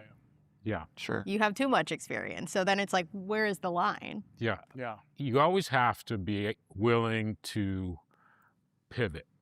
I was a voice major in college. I was an actor. I went to New York City. I was an actor for 20 years, traveled, did all this stuff. And the entire time, whenever I wasn't in a show, I had to Work. get a waiter's job. Facts. I had to dig a ditch. I had to do whatever Dig it a ditch. was Damn. to pay my rent. And you always, it's not generational, it's survival. Agreed. So you have to have the mindset that if it's this difficult, then what do I need to do to stand out? But that's not the mindset. Can we just keep it a buck? That's not the mindset. When you're sitting there talking about you're working on I almost say Broadway, but when you're working on a theater and after that you're working as a waiter and you're digging ditches, you're not thinking, what do I got to do to stand out? That's not really it. You're thinking, how do I survive? How do I live? How do I breathe? Do you know that there are companies now that turn around and say, you working 40 hours a week is considered to be lazy?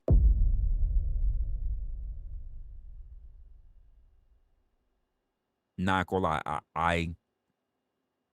I walked away from a contract because they were like, 40 hours? We don't want 4 hours. Nope. We can't have 40 hours from you. Like, people, they're expecting people to work, you know, 70 hours, 60 hours a week.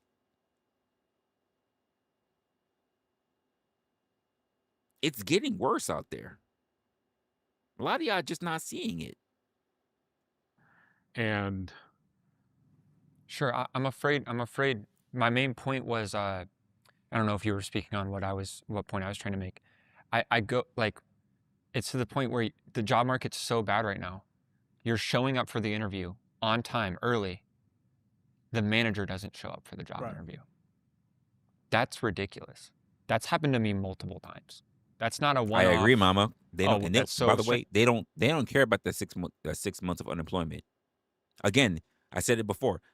If you have the money and you took time off, let's say you took 6 months off because you were taking care of your wife or your kids, or you just needed a fucking mental break. Maybe you had enough money where you was just like, you know what?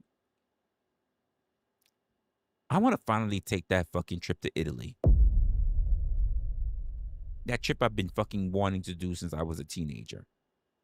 And I want to save up all that money, and I just 3 months was me taking care of whatever.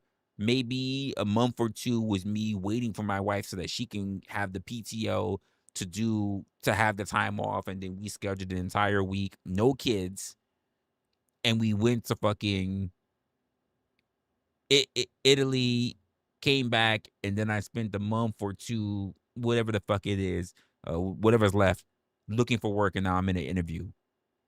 The idea that people think that if you have not been a wage slave your entire fucking life, since the moment you started your first job all the way until when they fucking meet you, well, are you telling me that we're sitting here in an interview and you're not working somewhere else already? You're not just looking for leaving one job to the other? Like, you're actually free and available to start. You can start tomorrow if you fucking feel like it? Like, is that what you're saying to us? You can start tomorrow if you felt like it. We can't use you.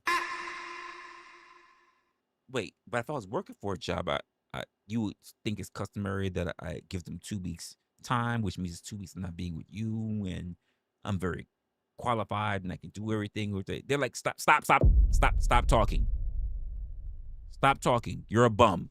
You're unemployed. You're unemployed, you're looking for a job, and we don't want you.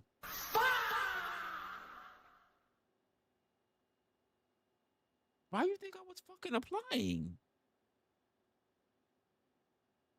What the fuck is happening?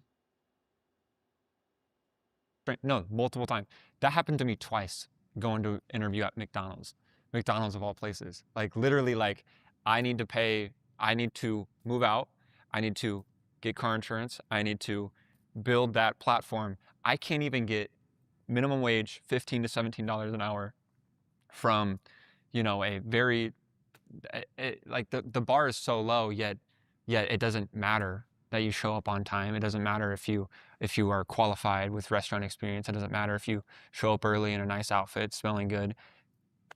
They don't care. They get so many people trying to work for them that they're not even showing up for the interviews. I mean, it's like, I certainly can relate to that frustration. sure. And on the other side, if that manager was there and you didn't show up, they'd be thinking, oh, it's just one more, Yep. You have to have etiquette, and just know that if you're doing what you're supposed to be doing, then it's not about you.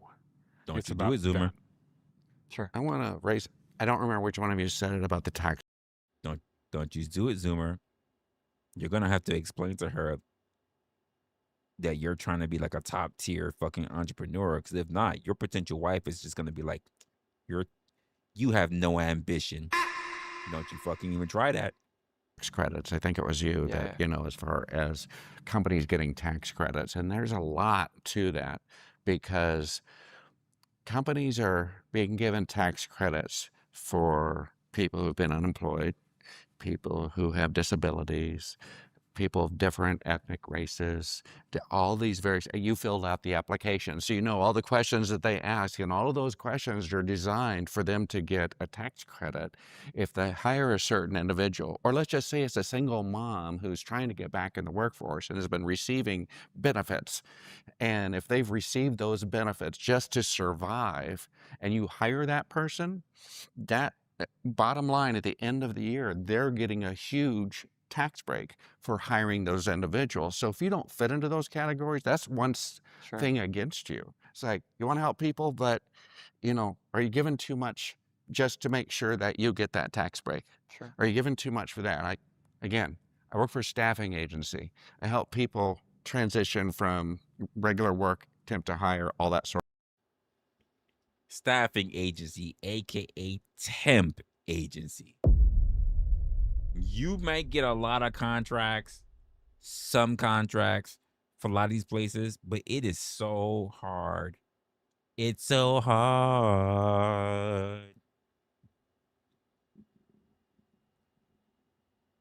Niggas trying to get that job. Not trying to shine the knob, and it's so hard. It to transition from a temp company to full time. Are you fucking serious? They're just happy to be having a part-time job. But yes, do they want to work for that company full? Absolutely. But for that company to pull them in, it costs them less because the cost is on you. They're just gonna pull the next person over. It was great working with you. Guess your time is up. Time to go. I can tell you that because I know of at least one person who's been doing a lot of temp work. They're a professional temp. Professional temp. It's crazy. Sort of thing. I'm talking to companies, I'm talking to people coming in. And I got to tell you that it's a fine line. These employers don't know what they want. They're giving so many directives on, well, we got to have this, we got to have this, we got, you know, some of that has gone away, but you know, but it is a problem. And it's a problem. This time in our society is so dynamic, and 2020 changed it too.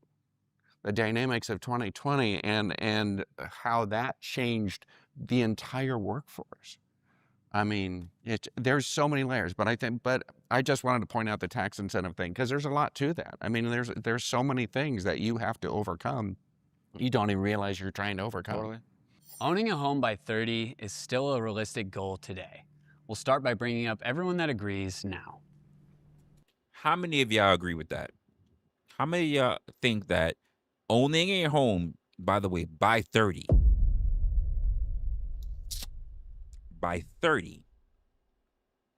is still a realistic goal today? I just told you that the oldest Gen Zer is 29. Do you believe that owning a home by 30 is realistic? Just wondering what y'all think.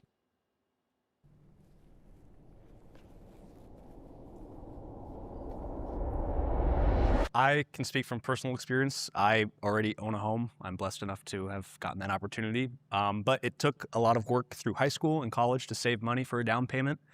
And my mortgage is manageable with the job I have now. I know that's not everybody's experience, but it is mine. I think it's totally possible through really, really, really strict saving and smart financial decisions and possibly something like the stock market. Yeah, you can own a home by 30 very easily. It's difficult. Easy, but difficult at the same time. Cool. How about you? Yeah, I think we all have a different avenue to get to that point. I myself lived in an apartment my entire life. I bought my home when I was 57. I hate to be this person. I hate to be this person for this conversation, right? But I gotta do it because it's in my mind and I can't just let it rock. If this were Indians, blacks, and Hispanics up there, do you believe they would have said the same thing? I got a sub question for y'all now. Do you believe it would have been the same thing? That from high school? Yeah, just you could just get that. Just get that. Just take that. 7 years old. And it was, for me, it was a big accomplishment. I never thought I wanted to own a home, you know. By the way, great credit, Zoomer. Still don't believe I'm gonna fucking buy a house.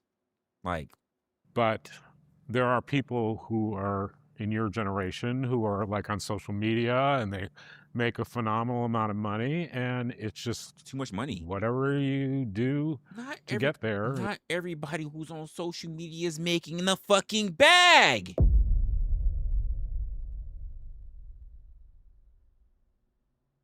Even when you look at Twitch or whatever, there's a 1%. Majority of people are not getting the bag like that on social media. People are sitting out there doing a whole bunch of shit on TikTok or Instagram or cock Twitch, and they're not getting it fucking, like, not just like not all OnlyFans models are getting fucking bread. Like, we're glorifying the fucking very few. Is what you do. Cool. All right, and now let's bring up everyone that disagreed.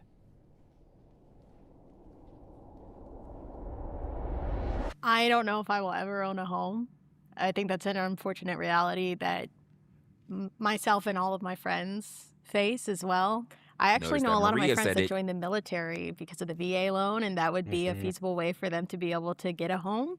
But for me, I just don't know, given the current state of the economy and where I'm at in my life, if I will ever be able to own a home.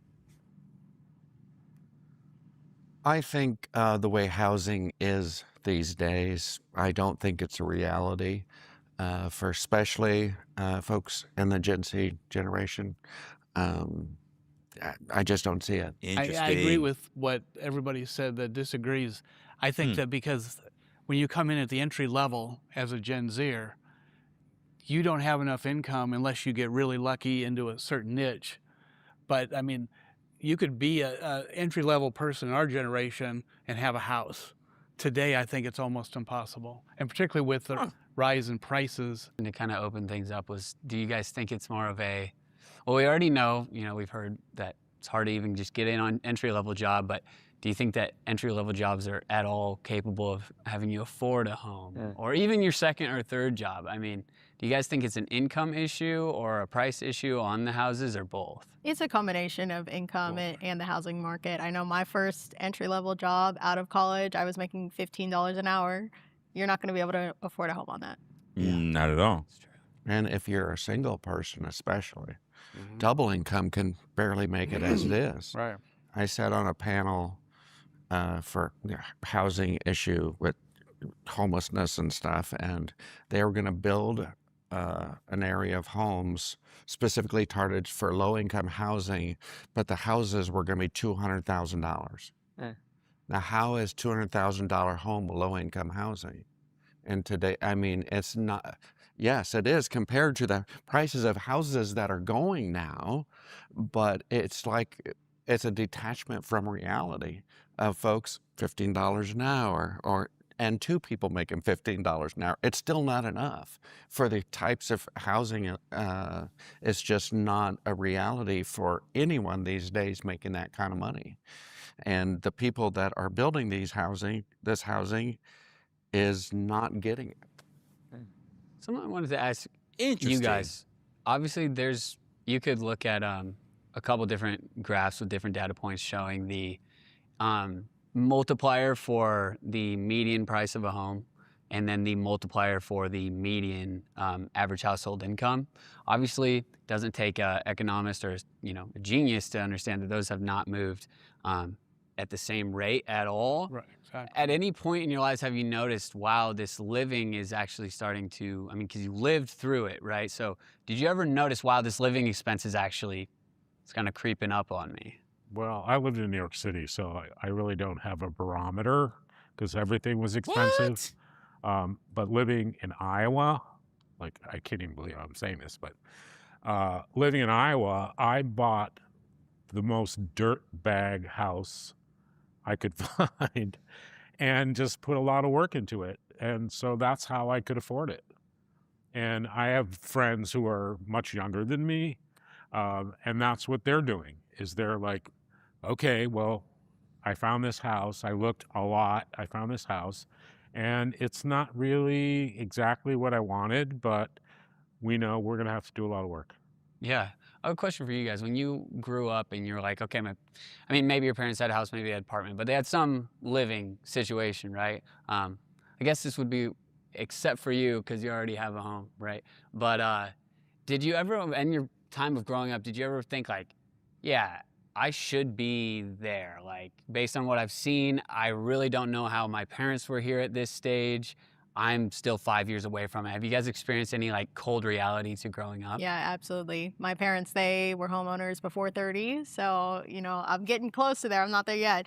But when I think of where they were in life compared to where I am in life at that same age, you know, it definitely is kind of a reality check. But then I have to think back to all of the other barriers that are in place for people our age right now to go and get that step to own a home. I think primarily is if you're living in an apartment, you're paying rent on that. How can you at the same time save up to then be able to put a down payment on a house?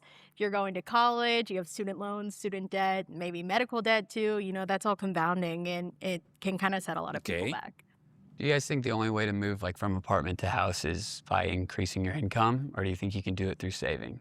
I believe you can do it through saving. I think it depends on what you value. If you want to value these long-term dreams like owning a home and things like that, then you won't go to the bar every Saturday, or you won't, you know, buy the $60 video game and things like that, and you'll allocate that to your down payment fund for a home. Drops, basically. Obviously, that's not everybody's experience. You know, little bad drops. things can happen. That saving gets drained. You may not be able to. Maybe your rent and your income you're barely surviving.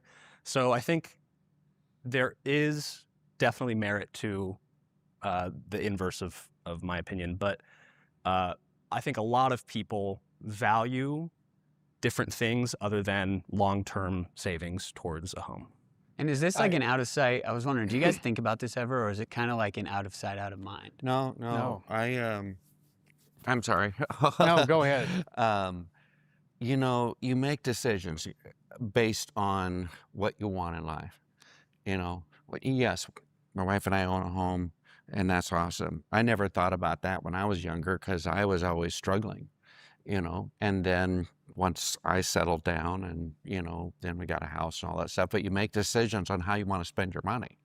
You know, you make decisions going out, or do I need this streaming service or that streaming service, or, oh gosh, I really need a new car, and, you know, I've got this one paid off, but can I afford to do this? Can I afford to do that? So every decision you make on how you spend your money is going to affect what's going to happen to you, and you have to make those choices, and you have to live with those choices too. I mean, if that's what you want and that's how you want to live your life, then you have to accept that. You can't grumble, well, I don't have this, I don't have that. Well, you made a decision to buy this, or you made a decision to, I really need Prime, Stars, and HBO this month, so I'm going to do it. You know, those sorts of things, those sorts of decisions just really have a ripple effect.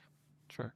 Well, Hey, all right. So I kind of agree with what these guys are saying as boomers, like, and even the Gen Zs are saying, like, hey, if you're gonna be able to buy, if you want to be able to buy a house, if these are things that are on your mind, like, I don't even think a lot of people really think about the cost of what it's gonna be in the house and how long is it gonna take to actually do that, being that young. But some of us are placed in this position that we're able to actually do that.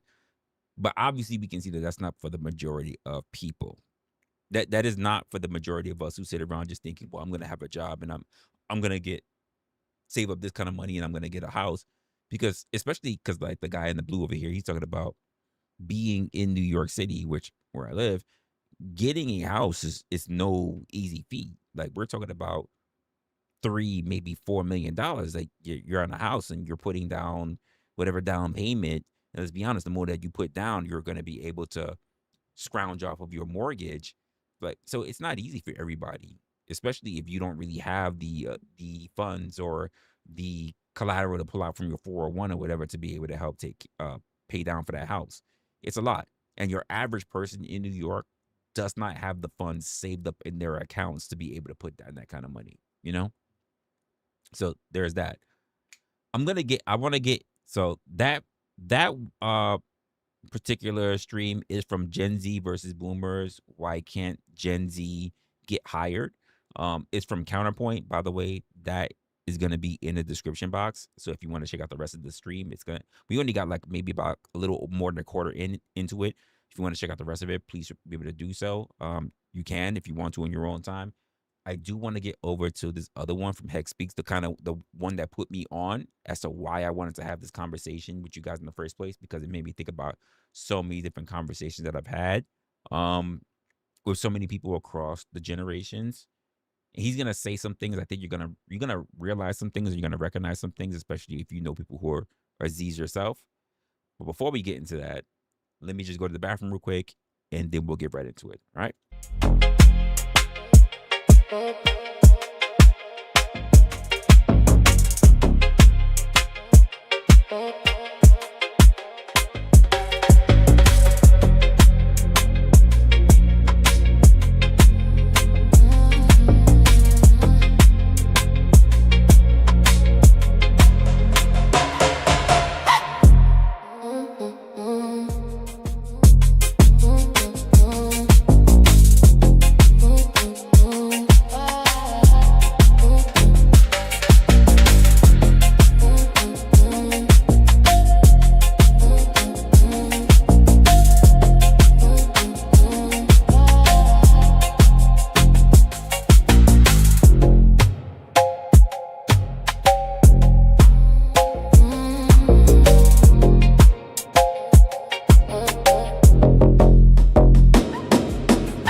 So we got another one, and this one is going to be from Hec Speaks. So this is the original I saw, the original video I started taking a look at before I said, no, let me just stop.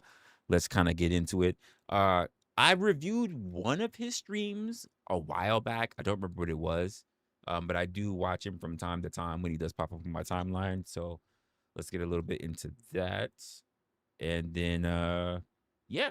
So his video here from Hec Speaks is, I hate to admit it, but Gen Z is right about the job market. Let's see what he's about to say, right? I'm not gonna lie, I'm starting to understand why a lot of people are just giving up in life, especially the folks younger than me. I'm 28. Trying to find a job nowadays is hard. It's damn near impossible. And then you got the folks that are older than us giving us advice from 1988 that no longer applies, or just will flat out say, we're lazy. You don't want to work as hard, this, that, and the third. Fuck that, right? Today, I'm going to talk about why Gen Z is right about the job market. It's ridiculous. So let's get into this, John. Number one, entry-level jobs are not entry-level. I just said that. What's good, Stackbot? What's good, man? Right? Let me show you an average job posting that I just looked up on Indeed 5 seconds ago. It didn't take me long. It was the first fucking job on there, right? Boom. Customer support specialist, right? Tell me what's wrong with this, John. It's not going to take long. Just assume. Make an assumption, right? So what it says is, this is crazy. So it says travel will be 30 to 50% to client locations and conferences. I've kind of done stuff like that before, but for a customer support specialist, travel? Okay, that's weird. Perform other duties as assigned. Let's go to qualifications. It says bachelor's degrees in education, business, or or relevant field, master's degree in education and or 5 years of secondary math for math teaching experience preferred. Let me say that one more time for you guys. One more again. The first thing, bachelor's degree in education, business, or related field, in parentheses, master's degree in education and or 5 years of secondary math teaching experience preferred. This is an entry level post. Entry level. According to him, it's an entry level. 3 years of experience in customer success, account management, or related role within the education technology department, industry, the technology department industry. Strong understanding of education sector and its unique challenges and opportunities. Excellent communication, interpersonal skills with the ability to build rapport and trust with a diverse stakeholders. Proven ability to manage multiple accounts and projects simultaneously. I tell you about you guys about fucking multitasking. You can't do it. Simultaneously with a strong attention to detail. Proficiency in using customer relationship management (CRM) software. See, and that's where they hang you, that motherfucking software. What do you mean customer relationship management software? What the fuck are you talking about? And other relevant tools, but they won't mention that, right? They don't even know what the fuck. I don't even know what this customer relationship management tools are. That's crazy as well. Last one. Passion for education and commitment and improving outcomes for students and educators. Folks, this is a customer success specialist, but he said it's entry level. The bottom one is just physical requirements. Let's be honest. There are no fucking physical requirements.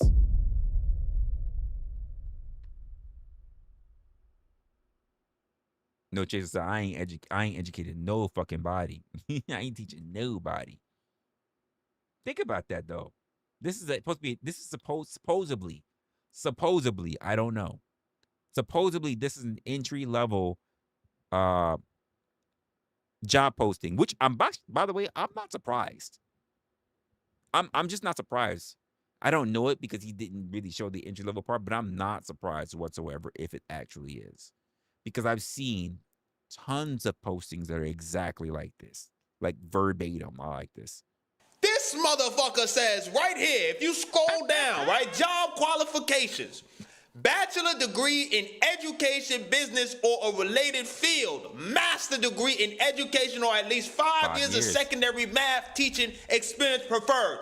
Nigga, I put internship entry level. Why the fuck this don't make sense? Next line. 3+ years of experience in customer success, account management, or a related role within the education technology industry. What the fuck? This is entry level game? Nah, y'all wildin'. Hey, this is normal now. This right here is normal. That's the right? problem. It's normal. Let me show y'all another example. Bang! Help desk, right? If you're working in IT, right? Because I worked in IT. That's the field that I came from. as well. And this is not uncommon to see in IT, right? Sure. Boom! Look at it. What we are looking for. 3 years of IT support or help desk experience. Who the fuck? This is entry level. How the fuck are you supposed to have 3 fucking years of help desk experience? You just walked in. Is having that at entry level, nigga. Who? By the way, 3 years of help desk experience on an entry level job, right? But what does this say above that, right? Serve as the primary contact for internal use needed for technical assistance via phone, email, and ticketing system. By the way, fuck those ticketing systems. Ooh, I can't stand that shit. I did that. I did help desk. I was level 2 help desk. So troubleshoot and resolve common IT issues involving, first of all, they're never common because all you ever hear most of the time is my shit doesn't work. That's not common. That doesn't tell me what the fuck is actually wrong. It doesn't tell me how many times you was on the Pornhub. It doesn't tell me how many times that you clicked on the wrong shit. It doesn't tell me how many times you was talking to the scammers that did malware on your shit. Like, because the majority of people who call are actually like people who are just straight up incompetent or people who are just don't know how to use computer systems and they're elderly. Like, that's really what it is. But it says involving, by the way, it doesn't say anything after involving, just moves to the next point. Microsoft 360. First of all, if you have not actually worked in a corporate industry, you most likely are not going to have access to Microsoft 360. Then it says Outlook, Teams, Office. These are things that these are other applications within the Microsoft suite that you can actually purchase, but you don't need 360 for that, right? Moving on. Password reset and account access. First of all, that's not really a skill. That's something you get access to so that you could be able to do that via the actual company that you're working for. That's not just a skill. You can't just call up anybody and just fucking get access to their fucking passwords and account just like that off the bat. Like, what are we talking about? Then he says printer, peripherals, and let's just say basic networking skills, basic network, blah, blah, blah, whatever, infrastructure. Let's just go with that. Log, categorize, prioritize it. Basically, can you write a log of what the fuck you did after the job? Can you write a login? A log of everything that you just did for that ticket. Perform remote troubleshooting.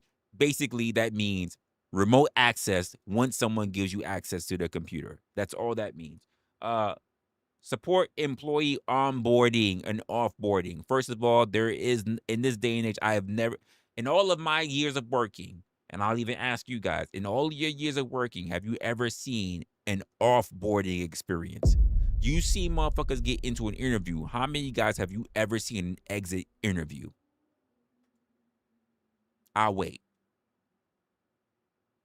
How many of you guys see a motherfucker get interviewed for getting fired or leaving?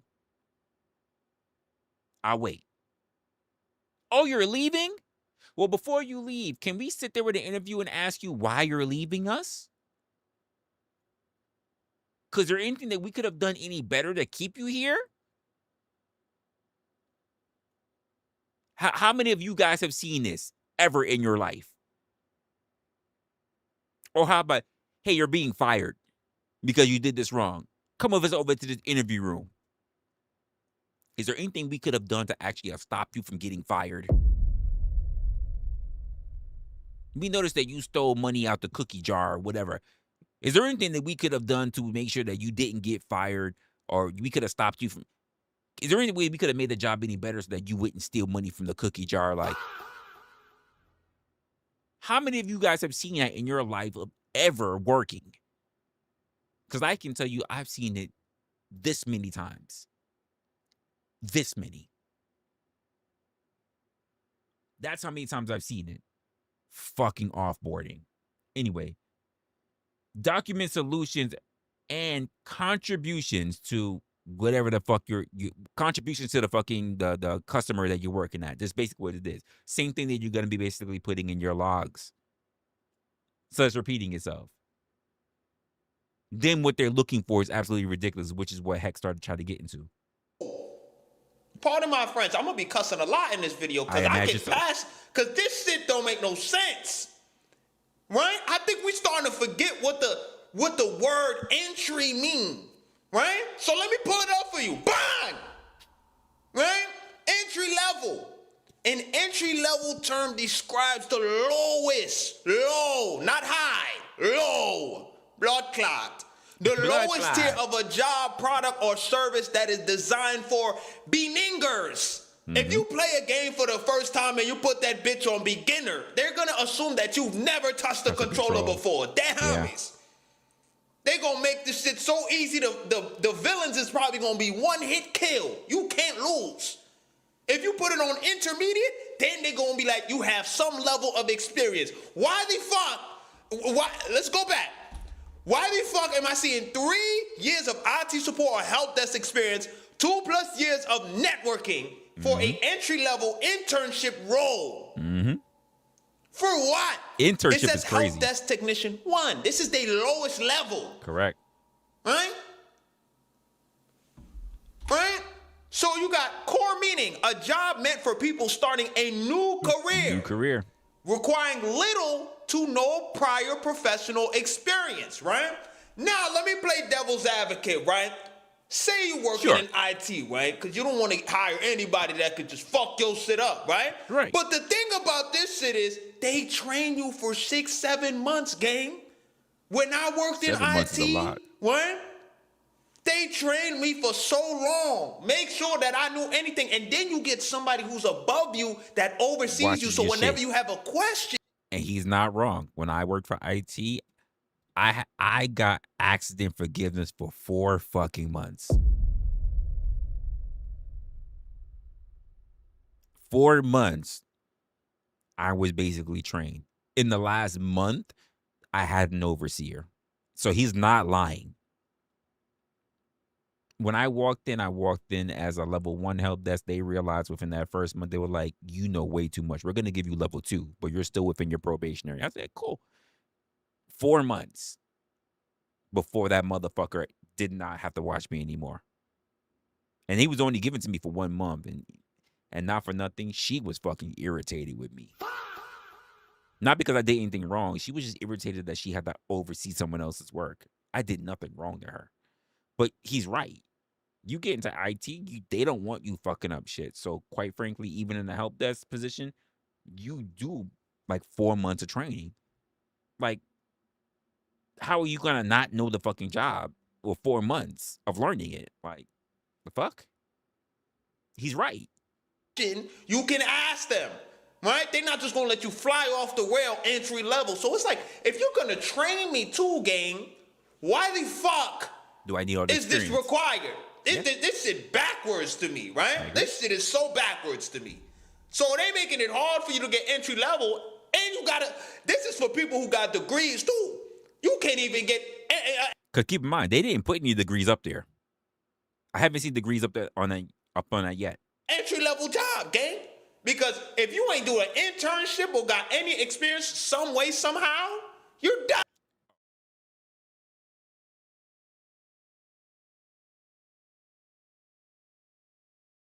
Sorry, the help desk support doesn't have a degree or thing on it. The customer service one did, but the help desk support doesn't seem to have any fucking degree on it.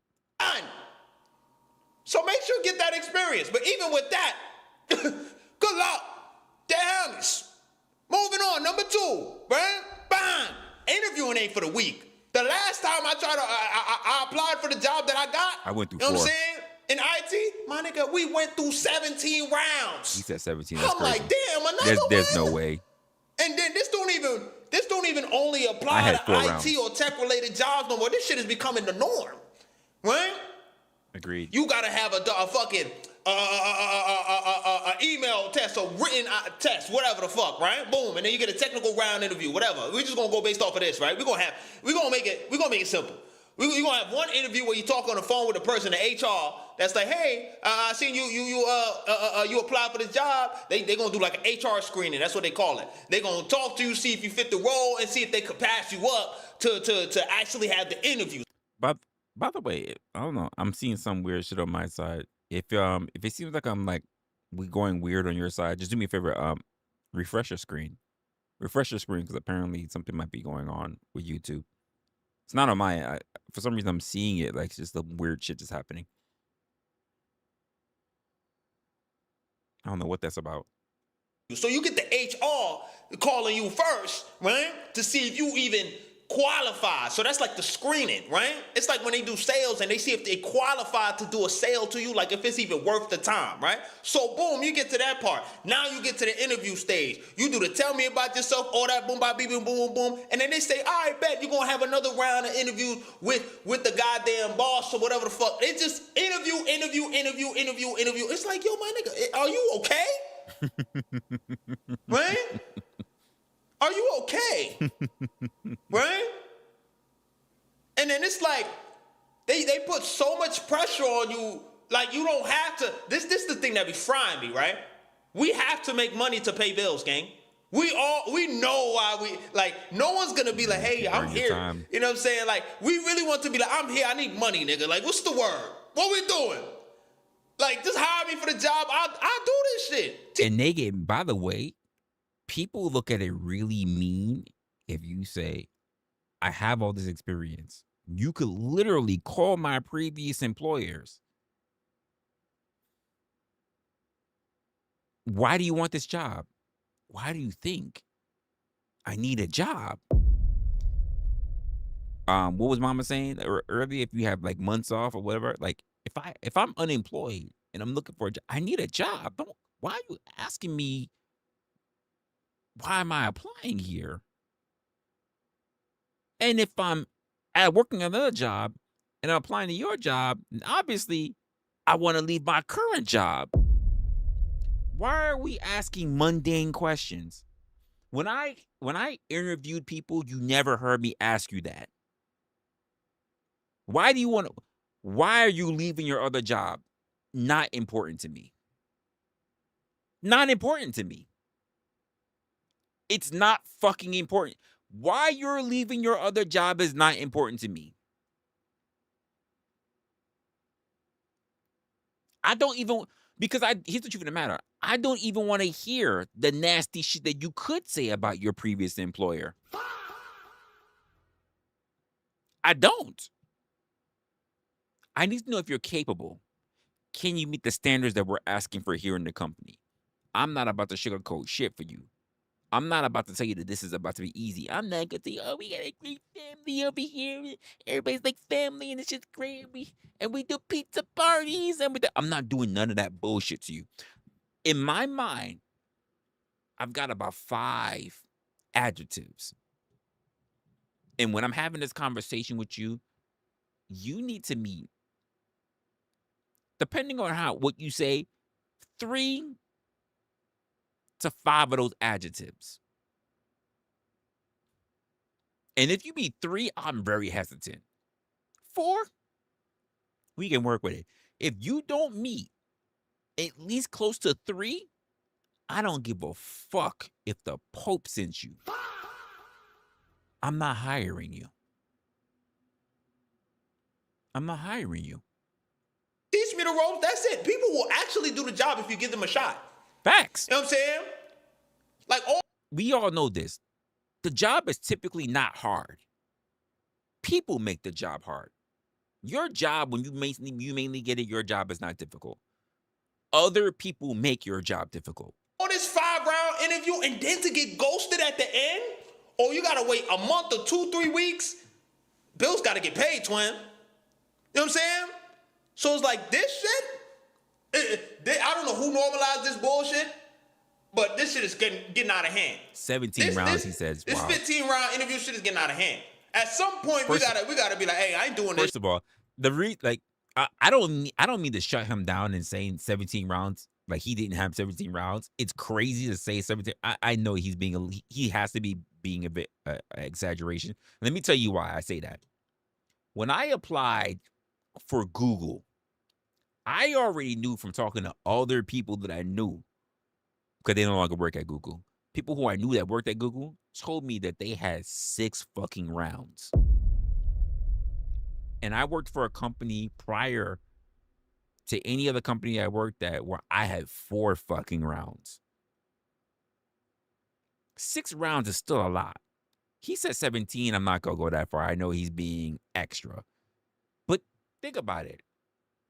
What's going on through your mind when every week, if not every other week, you have to keep coming back to keep trying to prove that you can do what you're doing? What does that say? This shit, right? You have folks, employees that's like that want to get employed. They like, I'm good. I'm all right. Your facts. 5 rounds, wicked work. And then to get ghosted, you imagine you did all those interviews afterwards. gang. Yes. That's like going on mad dates with a shorty. That's like giving you signs that you really in there. Yeah, and then all of a sudden she just ghosts your ass. That shit and hurt. he blocks you? You know what I'm saying? Vice versa. You go and interview, they telling you doing great. You're so great. Appreciate you. You're Missy. Appreciate you for actually subbing up. Appreciate you. They gaslighting you, saying you're doing a great job. You're the perfect candidate. Why haven't we met you in sooner? And then all of a sudden, you get an email. They do rejection. that. Sorry, do we that. moved on to another candidate. Fuck you. Right? Moving on. Bang. Boomers think we're just lazy, right? Oh, here we go. The Here we other go. day, I had made a video, and I got this comment, and it really, I said, I can't. Like, there's certain comments that I'm just like, you know what? It's just ridiculous, right? Read this shit. Unpopular opinion, but you are lazy. 40-hour work weeks aren't anything. I was talking about this. 80-hour work weeks should be the baseline. I said, wait, whoa, hold on. I said, whoa, hold on. 80 hours should be the baseline of working? I said, nah, am I bugging? I'm thinking like work week is like 1 week, right? So I'm like, let me do the benefit of the doubt. And I'm thinking like, 80. Wait, is that Polo Carlipio? That's crazy. Hey, what's going on? I appreciate you for subbing though. You know, you guys are probably subbing off of some other shit I got going on too. I haven't sorted out my program for that yet. 80-hour work week is bi-weekly, right? But it says work week. So I said, let me Google the John, right? Bang! Right? Just to make sure. It says a typical 80-hour work week means logging double the standard full-time hours, translating to roughly 11 to 12 hours every day. That's crazy. Of the week, or up to 16 hours a day across a traditional 5-day span. Who the fuck wants to do that? And I asked my... I could tell you. Because I've heard it stated. I don't know when or what, but it was like on a news shit. There was some African that said it. Like, he wants to work 16 hours a day. It was some guy from Africa. I don't remember what it was. I don't even know. He was working in tech, but he said, I want to work 16 hours. He said that shit. And I was just like, nigga, what? You better fall in line with what happens here. 16 hours? We're not even talking about commuting? That's crazy. 5-day span. Who the fuck wants to do that? And I asked my live stream, right, when I was live. I said, yo, who wants to do that? Put wordy birdie in the comments right now. Think about what you just said, No Chaser. And I could tell you that as a 100% fact. If I go 2 to 3 hours overtime, motherfuckers is ready to come for my neck. They're ready to write me the fuck up. 80 hours a week, they'll fire you. They'll fire you. We're not talking about 2 week a bi-weekly pay period. A week, 80 hours. This is not bi-weekly. This is one singular week. You'll get fired. I've had people come from my neck and say, I need you to justify why the actual fuck you was here 4 hours past 40. What? But then, when I contract, as I do, I've had people turn around and say, you was gone. This is what happened. You did 38.6. I remember this conversation. You did 38.6 hours. They were really counting that hour and change that went by, right? 38.6 hours. Why is it that you left so early from work? I was like, because I'm paid by the task. I finished my task. And honestly, I didn't care for the extra hours, so I felt like I was good. They were like, we're probably gonna have a conversation on Monday. I was like, what? I saved the company money, still did my job, and you want to have a conversation with me why the fuck I saved you money? An hour in change? Still did my job. Are you fucking serious right now? She was like, we'll talk more about on Monday. I was like,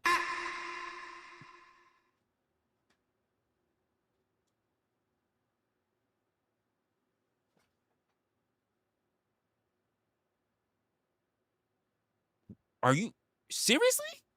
Okay. If you want to do this voluntarily, if you don't want to do this, say hell no in the comments. Hell no. Right?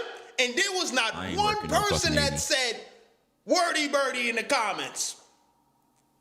So this whole thing of, oh, we're lazy, this, that, and the third, that's cap. Because let me put you on game. The average person now works 2 to 3 jobs or has a side hustle on the side. Today, anytime I talk to somebody in real life or on the stream, people always looking for more ways to make money. This, that, and the third. This shit is expensive out here. Having 2 to 3 jobs is normal. Having one is not normal these days. You have one job and you can afford. Unless you work for the city. Unless you work for the city. Because every city worker that I know, the city penalizes you for working other jobs. That's why they say we pay you so much on it. We pay you so much in the job. If you are a city worker and you don't get permission to work another job, even if you have your own company, they come for your fucking neck. They do. People who I know who like work for like the mayor's office or work for like MTA, shit like that, like they come for your fucking head. They do not allow you to work separate jobs. What the fuck? What are you doing? Let me see. I'm trying to get in. Tell somebody you do one job and you good. Watch how they gonna flip. They be like, oh wow, what do you do? They're gonna be impressed. So this whole, you're lazy. Like, I don't understand this shit. It's like these motherfuckers be so out of touch. Right? Let's finish reading the comments, right? This comment. 80 hours should be the baseline. You still have enough time every day for self-care. Who? 12 hours every day. That means you see the sunrise and sunset. You don't even see the sunrise and sunset. Yeah, you're on your way. I work those hours. You're going to work when the sun is barely up. You go to work, and when you leave work, the sun is already down. I worked those hours. I worked it. And let's be honest, it says up here also, people could never consider roommates. Like, I've done those hours work. I've done those hours living with roommates. You barely, like, it's exhausting for you to have a day off when you know when your day off, you just got to strictly wash clothes. A good portion of your day is just you washing your drawers. Like, so I get it. I get it. I've been there. 12 hours, gang? Nick, what? That means you work from 6 to 6. Hey! I had a 7 to 7. Every day, gang? When I was working in IT, I did 40. I did 40-hour work week. When I worked at IT, I did 40. You know what I'm saying? Sometimes 40. And even that felt a little exhausted. Right? The only reason why I quit that bitch is one, when you do customer service as crazy. A support specialist, these motherfuckers don't treat you with no type of respect. Then there was my teammates, some of these motherfuckers, right, was hustling the job. So whenever I would need help from my higher ups, right, these motherfuckers was finessing the system. They would be clocked in because we was remote. They would be clocked in, but they wouldn't be there. So here's little old new me on the job, And then tickets is coming in like a motherfucker, right? Like And a they ain't motherfucker. there. I don't know what I'm doing in this bitch. I'm trying not to make a mistake They so I still don't in get bed. written up. I'm trying to reach out to my higher up. They're not there. They just online get free bread. I'm just like, yo, fuck this shit. Dead ass. I would have stayed. Right? And then they put me on graveyard shift. Fuck that. You telling me at 4 a.m. in the morning, I get on the call. And so, and here's the thing that people don't like. I have no idea what he's about to say right now. Right? So, here's the thing about the graveyard shift. You get the extra, you get the night differential pay. Well, I don't know if he did. Some companies will give you the night differential for working overnight, but don't think the tickets stop coming in. Don't think that everybody else is asleep. Don't think motherfuckers is not sitting up at nighttime waiting for a call. But here's the thing about they don't tell you. The same way how we say, like, if you call customer service at nighttime, you get some Indian motherfucker because it's daytime for them. It's the same thing with these companies. You're working that graveyard shift to answer calls that's happening in Europe and other places. So the same way how you're saying when you get a call and you're like, you don't understand their accent, they act stupid when you call them during the nighttime shift, by the way. They be like, oh, they don't ever tell me, like, I don't understand your accent, but rather, you talk too fast for me. Can you say that slow? I'm trying to understand. Like, there's still something on their side. So they don't get it as well. And you get that shit at like 3, 4, 5 in the morning. I remember I used to work a lot of, for those who know me long enough, like I used to work a lot of nighttime shifts. A lot of nighttime shifts. That's why a lot of my content used to be at night. Like content night, evening, cut it out. And I would still be up. Some of y'all motherfuckers be like, yo, Resla is still up at 10 o'clock in the morning. Because I was doing nighttime shifts.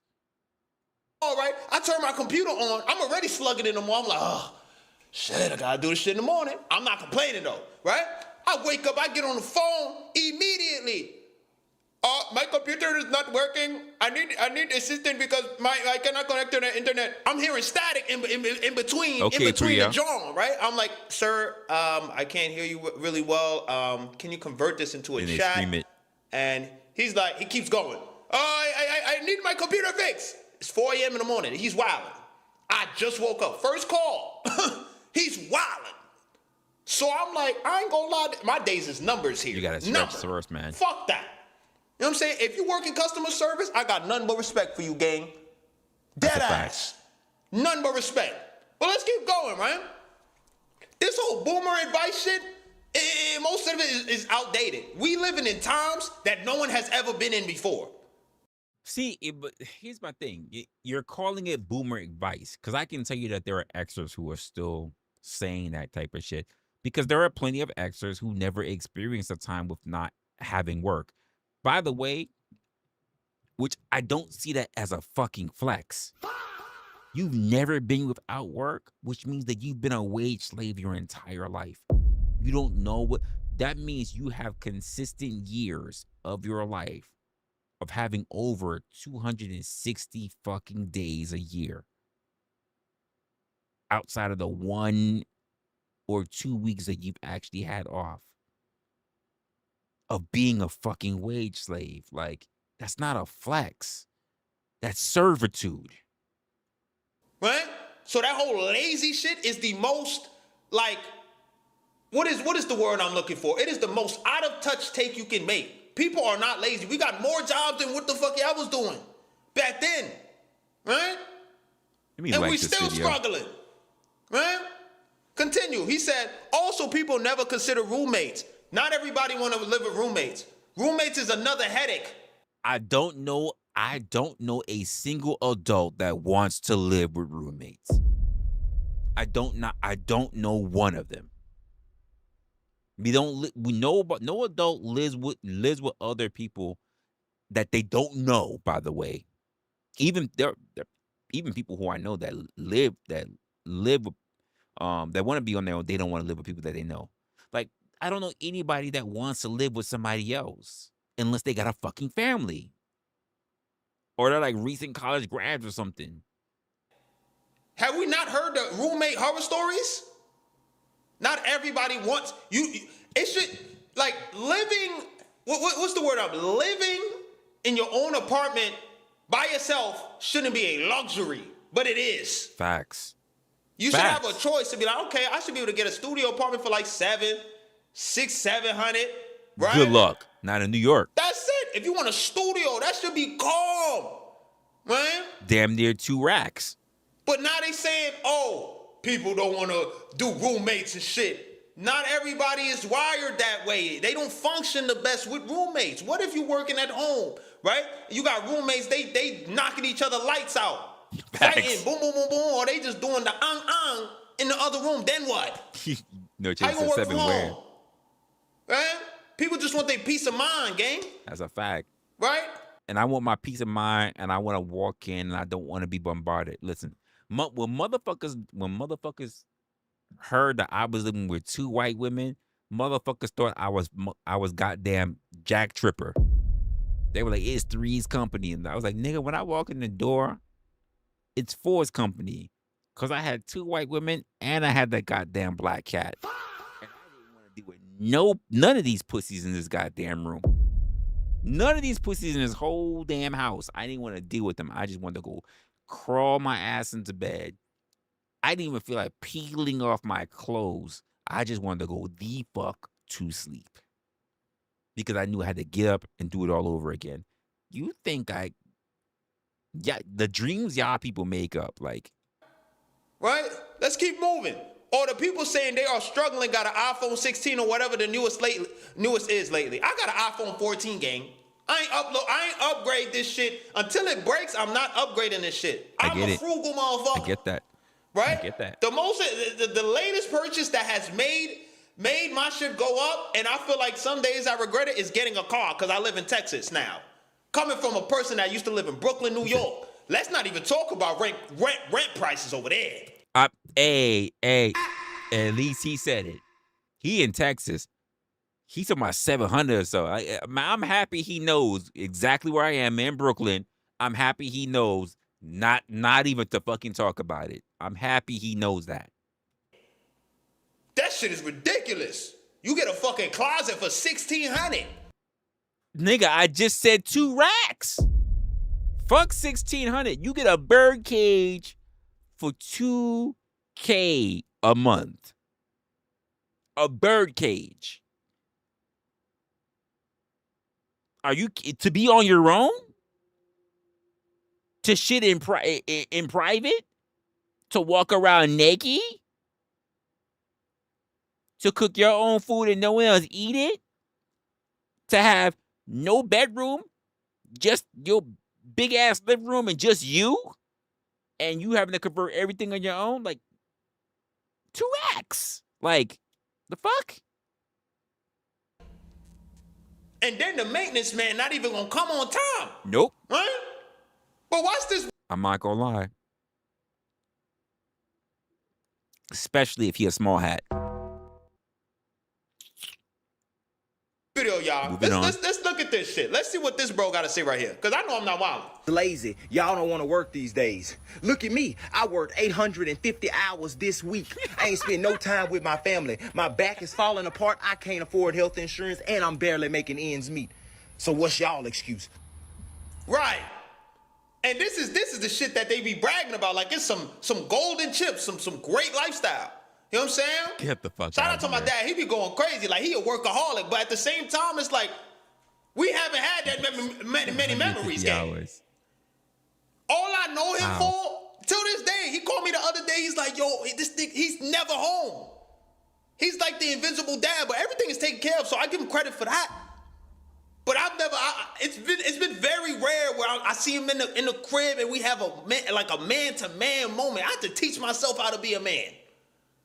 You know what I'm saying? Because he busting his ass. He busting his ass. He can't have a life.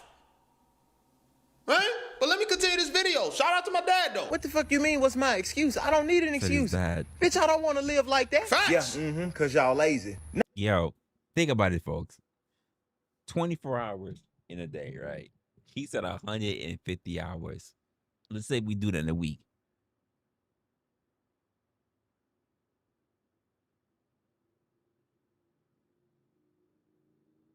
That's still the majority of the week.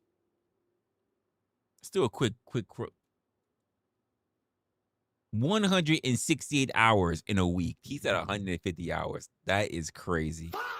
That is crazy. That is insane. No, bitch, because it's fucking stupid. Right. What? That ain't no damn gotcha. What the hell? I don't want to. Why would I do that stupid ass shit? And this is the thing about like the Gen Z now. They are a lot more outspoken than we were when it comes to like our parents or just in. But you're also outspoken because you just don't know enough. I just be honest with you. You just don't. You do, like, I hate to say this, like, because it seems like I'm taking a shot at you. There are a lot of people, Gen Z included, who bitch more about making the climb than actually preparing to actually do the climb. If you were bitching about preparing to do the climb, I give you way more respect. But you bitch way more about the fact that you may have to climb than actually attempting to actually do the climb. That's the problem. And I got some other shit on my mind. I kind of want to get through what you're talking about so I can really dig into it. A lot more outspoken than we were when it comes to like our parents or just in general. They're very vocal, and I respect it.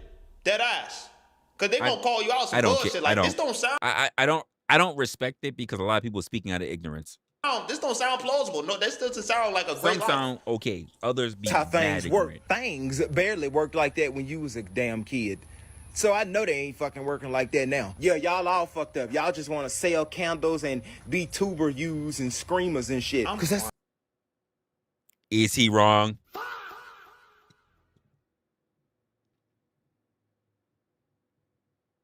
There are a lot of Z's and millennials that want to become YouTubers, and if you guys saw what I did a couple of weeks ago when I was reviewing EK, right? What was EK's dream to be? Oh, I can't believe she's still in fucking New York.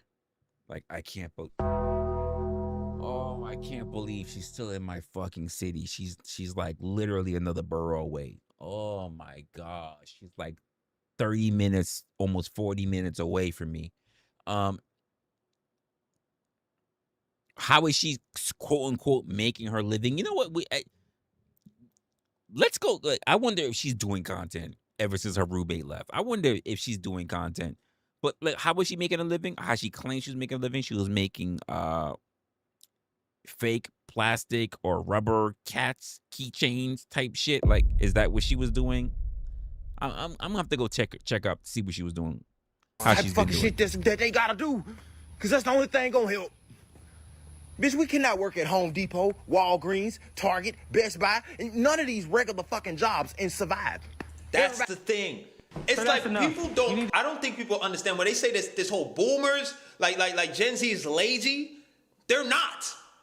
They don't. I don't mind working a job, but at the end of the day, is it gonna allow me to afford shit? Because the average cost of living ain't going any lower. Dead ass. That's the next slide I'm gonna talk about. We're gonna talk about that.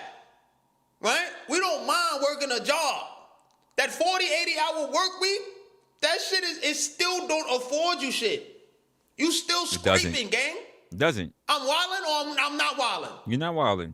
You're right? actually not. So this whole take, it just be pissing me off. And I like him because he funny, he keep it lighthearted, but he be speaking facts. Gotta be aiming for the goddamn top or you're fucked. Yeah, even after you climb to the top of a shit mountain, it's still gonna smell like shit. Well, yeah, you know what? Smelling the shit from the top sound like it's a whole hell of a lot fucking better than standing on the ground, still smelling the shit, pretending like you at the fucking top. And then. Shit. Your employer is not even loyal to you. You can get let go in a heartbeat, my nigga. Any day. That whole job security shit, you better off starting your own side quest. Facts. Because at least you gotta rely on you. You know what I'm saying? You can't fire yourself because it's you. So you might as well chase your dreams at this point because they making it hard as hell to get a job when they told us, hey man, do great in school. No lies told. Get your degree. You know what I'm saying? And you're gonna be set. We listen to all that advice and all that shit does not apply for today's time. Like, I can understand how many graduates come out and it's like, the world is mine. They get into the real world, they start applying, they ain't get a job for fucking 2 years. There's people watching this video right now that haven't been employed for an extended period of time. That shit's so fucked up to me, bro. Because it's like, we need money to live, right?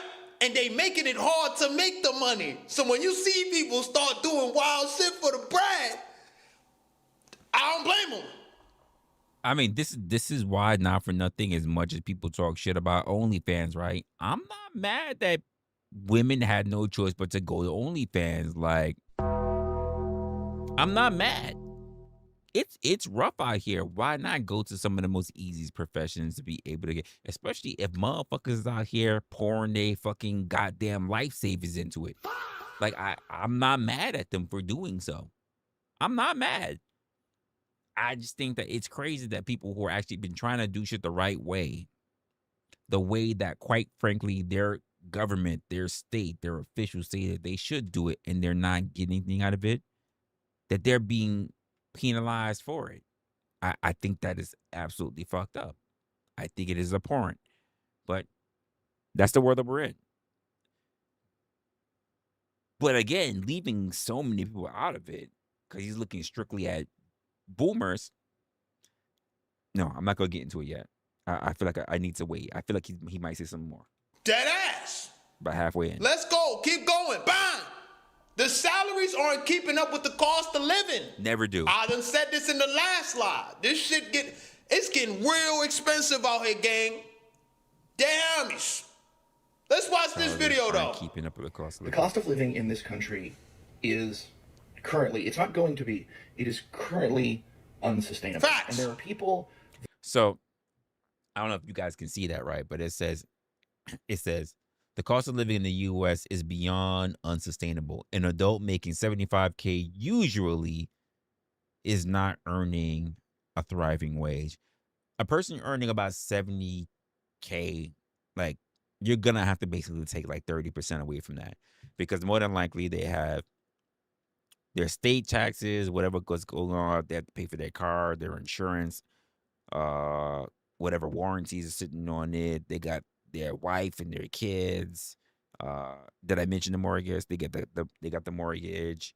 Their travels to go to job probably going to take them a little over $200 to be able to just fill up the gas tank. Like, there's a lot going into it. There's a lot going into it, and that $70K is not even net. That 75K is most likely annual. Like, there's a lot going into that. That they know this, but then they'll still look at somebody else that's struggling and then tell them they're not doing good enough. I want you to imagine somebody that makes $75,000 a year. Mm-hmm.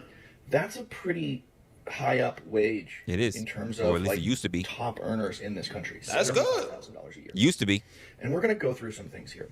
This is a person with no debt outside of a car. Debt. And please don't hit me with the, you can go buy a car for, shut up, you can't, shut up, stop saying ridiculous. I've had so many people say, you should have bought your car in cash. Yeah, who the fuck is buying their car cash? Like, who the fuck is buying their car cash? Who's doing that? Do you understand when your car, should your car get into some of the accident, which it most likely will, how much extra it's gonna cost you? Like, the fuck? Things. An entry-level decent car is $30,000. Facts. So this person who puts $200 a month into insurance and they pay 5% into their 401k because shut up, people should be able to put money into their retirement. Facts. Because if you're not, I didn't even talk about the 401k. Yes, your 401k, and God forbid you got to worry about your 401k. You got to talk about your insurance as well. Your insurance as well, your 401k, and God forbid you want to put something a little extra because you just are not worried about, you just feel like your job is not really going to be doing the most for you. Want to open up a fucking Roth. You're clipped. You're done. Your vision, your dental, like, oh my gosh, like, come on. not doing it now, you're never going to get to start doing it later. So after those two things come out of their paycheck and their taxes are paid, they bring home $53,850 a year, a $75,000 paycheck. Average rent in my state for a 1-bedroom apartment, because an adult should be able to live by themselves. $1,700. Hey! That car at 6% for an entry-level, very reasonable sedan, nothing fancy. My car payment's $579 a month. That's a lot. That's too much. This the shit. That's too much. That's This too the fucking shit. much. That's too fucking much. So you looking at 2 bands right there. That's you crazy. You ain't talk about food, internet, what no you food call yet. it? Netflix or any of that? No food, no internet. I ain't gonna lie. No food, no internet, no going out for dates. None of that shit. No laundry, no fucking like I didn't even don't get a dog, folks. Don't get a dog. Too much money. And then you wonder why the youth is like, we're not having kids because it costs too much just to take care of ourselves. You want us to bring a child into the world? Like, Bro, I had to cancel my Netflix subscription the other day. And I started watching, you know what I'm saying, them little websites where they be showing the shit for the free. Listen, I get pissed. I canceled Netflix recently. And I was pissed because when I went to go cancel Netflix, I think it was costing me like $24 or something like that a month or whatever. I went to go cancel fucking Netflix. And when I went to go cancel, they try to guilt trip you. Like, oh, why the fuck are you going? Oh, well, you don't need to leave Netflix. We'll give it to you for like $12 a month. Like, wait. So you mean this whole time you could have just been giving me 12? I remember when I first got Netflix, it was under $10. And then over the time went by for all these years, and all of a sudden I was paying like $24 a fucking month for Netflix. Then when I'm like, I can't do this shit, I'm like, shit's tight. I'm not even really watching Netflix like that. It's full of nothing but Asian dramas and bullshit like that. I don't even fucking care. I don't pay attention. Like, I was looking, where the fuck is my money going? So now I leave and they're like, oh, we'll give you like a $12 for Netflix. And I'm just like, wait, so why the fuck was you charging me $24 if you could have? Oh, fuck you guys. No, I'm canceling. Are you sure you want to go? You know what? Maybe we'll give it to you for like $6 for the next 3 months. How about that? And I'm just like, kiss my whole entire ass. Because you could have offered me that a long time ago, but you had no problem just swindling me for everything because I couldn't pay attention to what was going on. Guys, make sure you pay attention to what you subscribe to because they're going to offer you for a lot cheaper. Like, just a little CV for you right there. And a little something for you to pay attention to. I started, you know what I'm saying? Gotta do what I gotta do. I looked at my bill. I got the Rocket Money, John, right? Where it shows you what subscriptions you got. I got Rocket. Yes. That's 2 me. bands right there. That's you me. Ain't I got you Rocket. ain't talk about food, internet, what you gonna call it? Netflix or any of that? Because Netflix. I ain't gonna lie, bro. Now, Disney was like, I don't remember how much Disney was, but Disney is charging me like around, I think $5 or something like that. And I don't care about Disney, to be honest with you. I'm about to get rid of that shit anyway. If I do keep it, it's because my girl wants it. But same thing for like HBO. I don't fucking watch HBO. It's my girl that claims that she wants HBO, but I don't even think she watches it, to be honest with you. I had to cancel my Netflix subscription the other day. And I started watching, you know what I'm saying, them little websites where they be showing the shit for the free. I started, you know what I'm saying? Websites. I don't know the free gotta websites. do what I gotta do. I looked at my bill. I got the Rocket Money, John, right? Where it shows you what subscriptions you got. Same. I looked at this shit. I said, yo, I remember paying $9.99 for Netflix. This $9.99? shit was $27. I'm like, what the fuck? So it's hell no. not just me. I had to call Xfinity the other day. Mine's $24.99. $24.99. Like Rocket Money on the money. I'm like, this ain't no sponsor, by the way. I'm looking at this shit. I'm like, $100. Sponsor me, Rocket. I Sponsor me, remember Rocket. when I fucking paid for the Xfinity the first time, it was $50 a month for 1 gigabyte. So I got that. That's exactly what I had, Mama. The Disney plus the Hulu. I don't watch fucking Hulu. My girl wanted me to get the Disney with the Hulu because she cares about Hulu. She likes Hulu because it has all the other little whatever the fuck she like to watch or that shit. I don't care for Disney. If I'm not watching something that's like the MCU related, when it comes out, I don't give a fuck about Disney Channel. And I'm looking at this shit, I'm like, why the fuck is this costing me what it fucking cost? Like, I don't care about it. I'm about to just get rid of this shit. Same way she's like, we need the HBO. Why we need HBO? I never see you on it. And I have to give myself a reason to look for fucking something on HBO. I don't fucking watch HBO. Why the fuck am I paying for it? The fuck? Like, Speed, right? How the hell it get to $100? Right? So I call them up. 100? I'm like, yo, I'm about to cancel. I'm about to switch No to way. AT&T. They like, no, it's okay, my Oh, friend. his phone. Don't cancel. We can give you $35 a month. I'm like, okay, bet. $100 to $35? Again, why wouldn't they just keep you on the 35? Why would they contact you and say, yo, you can pay $35? The swindle, man. Putting you in a place of debt. I'm like, how long is this for? He said 7 years. I said, okay, cool. I'm like, why don't you just keep that rate the whole time? Like, I asked him that. He was like, you can just negotiate again when the 7-year period is over. Why the fuck do y'all keep changing the shit? Y'all got all these customers. Y'all don't need 100 from me, gang. Give me 100 megabytes per second. Dead ass. Give me 20 kilobytes per second. I'm done. I don't need. Yeah, I can't do 20 kilobytes. That might work on a phone. For my internet, I can't have that. And my phone, maybe, because I don't really research it on my phone like that. But my internet, I can't have 20 kilobytes. Internet. They have me. Fine. Car insurance. I need me some speed. $240 or so a month. I forgot about that. In this day and age, you're a young person. You've got a nice job. Warranty too. But the insurance companies still want to screw you Gas. over. Food. You only cook at home. You Food. never ever go out. You only cook at home, and you only eat. Oh, you have decent to cook at quality home. food because a human being should be allowed to eat decent quality. Facts. Food. You pay $879 a month. Jesus. For that. You spend $250 a month in gas. You wear and tear on your car $100 a month.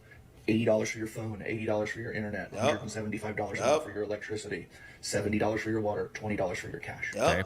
You make $75,000 a year, and outside of a car payment, you have zero debt. Do you know how much money you have left over annually? Not much.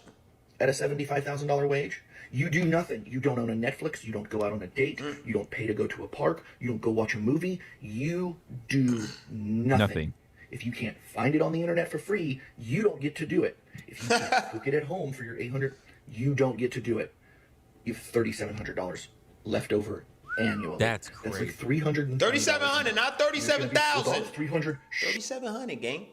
That's And crazy. he's just scratching the table. Scratching the table, right? That Shut means up. Shut your stupid. that means contrarian no watching. There's no watching any internet, no TV. No, if you're not on your phone because you're already paying for fucking your phone, if you're not streaming or looking at everything on your fucking phone, and I don't mean streaming, I mean if you're not strictly just browsing, just scrolling TikTok and scrolling fucking YouTube, if you want anything outside of that, nigga, you watching candlelight dancing. You're out here doing fucking sock puppets and shit. You're out here doing what I don't even know how to do sock puppet shit. Like you're doing some rabbit dog and shit. You're doing shit upside your wall. That's what you're doing. You're creating the little weird the bunny shit. You're doing shit. You're doing shit like that because you ain't got the fucking bread. Like you're trying to keep money. edgelord mouth. That's not a doctor bill, because God knows just because we have insurance doesn't mean that we don't still pay far out the ass. I don't have insurance for that particular reason. I don't. A lot of people be like, you're a dumbass. Why don't you have insurance? This shit costs. Like, you still got to pay Comes that out of you from copay. your job, man. Like, I'm self-employed too, so they gonna do me in. I mean, Mama, get rid of it. If they're not there enough to keep it, why the fuck do you have it? Get rid of it. and then I just started investing because of this shit. I'm like, yo, it's like anytime I feel like I'm making more bread, it disappears, gang. It disappears. And then the shit, the market's like this. I don't know too much about it, I'm putting my bread in the PNP 500, the VOOs, PNP all 500. that. And I'm like, damn, this shit hurt. But I know it's for the betterment. You know what I'm saying? Now I got less money because I'm putting bread in investments. You see what I'm saying? I was just thinking that. Oh, this shit, it just feel like one big ass scam. Dead ass. It does. It just feel like that. one big ass scam, bro. Like, and you're it's really just gambling at the end of the day. Like, it really is gambling. You don't know if you're really, number one, you don't really know if it's all gonna pay out in the end. Number one. Number two, same way like insurance and your 401k and like that. You don't know if you're gonna live long enough to spend it.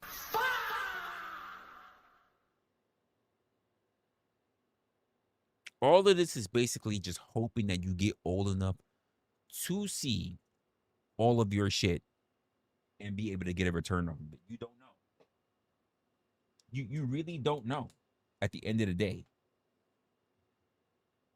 You're hoping that all of the fruits of your labor is going to pay off and that you're going to be able to see it at the end. But that's not really what you're doing.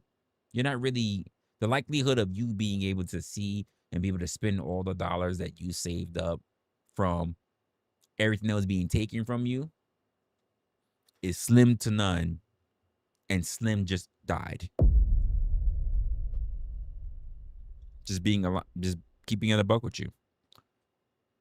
It is almost, think about it, how much money you might spend for insurance a year compared to how many times you actually go to the hospital. You might have that plus more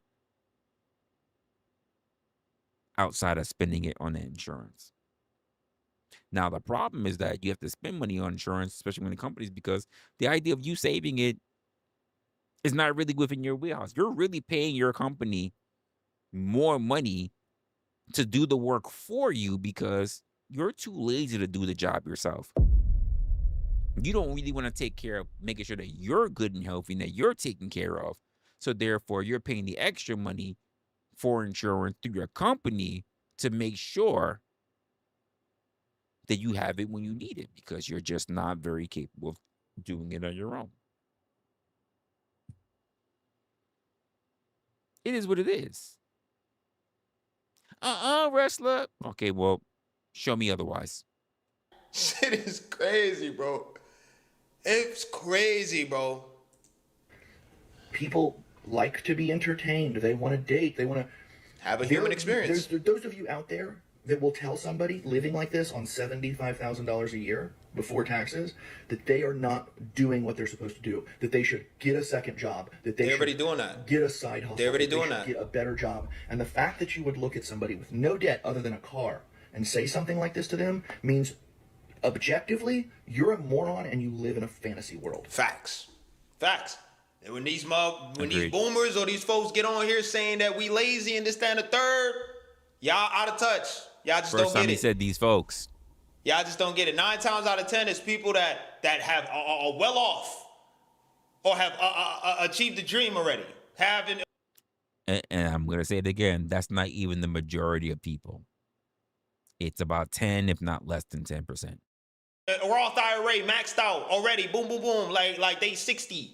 And they ain't got to worry about shit no more. They just 60's not a fucking boomer. Did I not say it earlier, folks? The disparaging concept of time, the time compression that happens between a boomer and Gen Z is just so fucking fickle. Boomers understand. Gen Z just has no real concept of time. Keep in mind, the oldest Gen Z person is only 29. To turn around and say someone in their 60s today is a boomer is crazy work. Crazy. Hec himself said he's, in the beginning, I believe he said he's 28. So he's right up there at the top of Gen Z. And he can't tell that someone in their 60s is not a boomer? Getting dividends. Like all shit paid for. You know what I'm saying? Like they already figured this shit out when shit was easy. This is the type of shit that you will hear from an OG. But he's OG, he's getting there, he's getting OG, and he gets it. This is why I fuck with him, right? But let's look at this video right here. I'm 20 years old. Why is a one-bedroom apartment $600, $1,600? Like, oh my God, for 500 square foot. Rent prices is outrageous. And then these jobs, they're bare minimum jobs. Like, I'm supposed to be in customer service. Before I was a server, I was working at like fast food restaurants, and nothing against them, love it, but we need them jobs. But why are you yelling at me over a burger? So it's one of those type of things. It's like the work life, trying to balance out school, trying to balance out finding housing. It's just overhyped. Like, I really waited my whole life to grow up and do this. Hey, waited I ain't gonna my lie, that whole shit she said life. at the end was kind of, damn, that struck a chord a little bit. She said, I waited my whole life just to do this. You caught it. Oh, that I've been seeing me. the uptick of people, That hit me. even in real life, saying, yo, like, I waited I ain't my gonna whole lie, why life did my to parents serve bring me here? I'm not burgers trying to is make it wild. dark, but this is how real life. Yo. People are like outwardly saying it as a joke. They be like, yo, My whole life for burgers, I ain't flip gonna lie, I burgers. ain't asked to be here. I waited my whole life to flip burgers and put the fries in the bags is wild. That's fucking wild shit. Like, they saying this shit like Yo. a joke. Because that's how, like, you gotta Was make she this shit a joking? joke in order to, like, bear with the exhaustion Was it a joke? of the shit that's going on in the States right now. You know what I'm saying? I don't know if Like, she was joking. this shit is crazy. I don't think she was You know joking. what I mean? And then you'll have some parents that are so quick to kick their kids out or call them less of adults, right? Because they're 18 and want to stay at home. I have a problem with that. Going on a date, staying at home with your parents, if you have that luxury, do it. Dead ass. So I have a problem with that, and not for nothing, I went through that with my stepdad, and I think they just learned from a culture that pretty much just says once your kid is labeled considered to be an adult, they need to leave the house, and I don't agree with that. And I think this is a weird freedom from responsibility thing that adults do. Not necessarily something that anyone else does. Because when you're in a higher class, when you make more money, you don't kick your kids out early. Think about that. When you're in a higher class, you don't rush your kids out the door. Your kids could be staying there almost until their fucking mid to late 20s. So why is it when you're smaller classes, lesser class, I'm gonna just say it the way I wanted to say it, lesser class, you're so quick to get rid of your fucking kids. By the way, not the fact that you gotta keep paying for your kids, but the fact of the matter is that you're not in a position to put your kids in the position so that they can be able to own shit by 18, which sounds already stupid, right? And I think this is the paradox of non-planning. Let me say this again. The paradox of non-planning, meaning that the majority of kids who are born, and I've said this before, the majority of people who are born are oops babies. You weren't planned to be here. You weren't intended to be here. A lot of you guys who are here today, and I'm just going to put this, a lot of you guys are here today because your mom and your dad was most likely drunk and just fucking. Like, I'm going to be honest with you. A lot of you guys who are here today are due to your mom being drunk and your dad being drunk, or your dad being desperate, or your dad was taking advantage, or your mom was roofied, or you were here because of Hennessy and back shots. Not because you were planned.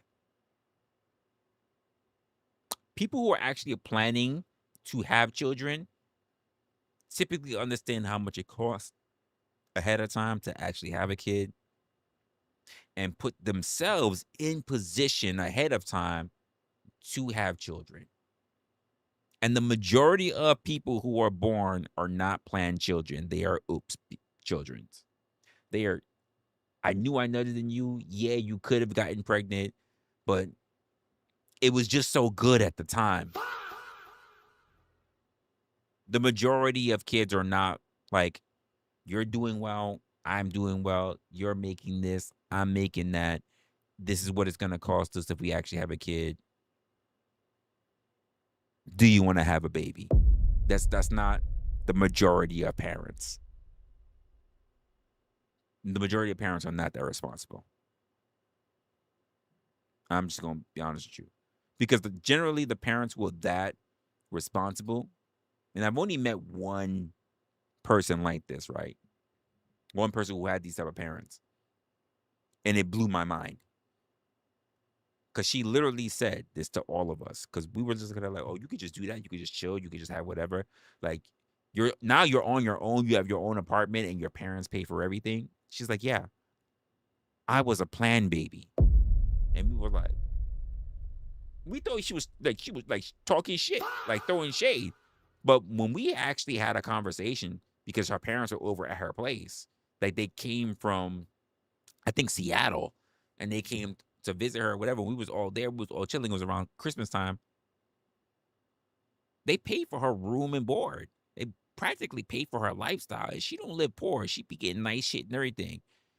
And they were like, she's our only kid. We knew that we wanted a child. We was upset, of course, when she wanted to come to New York. But we knew exactly what we wanted.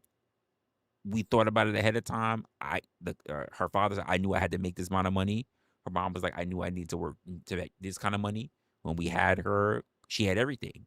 We gave her the private lessons. We gave her this. We gave her that. We let her do all the stuff. And then, yeah, it's Seattle. Yes. Don't say not Seattle. It was they were both from Seattle. She was from Seattle. But the fact of the matter is that because they knew they wanted to have a child, they never thought of just raising their child until 18. They put up enough money and kept working until they were ready to retire, still knowing that they were going to take care of their girl. They planned for their kid ahead of time.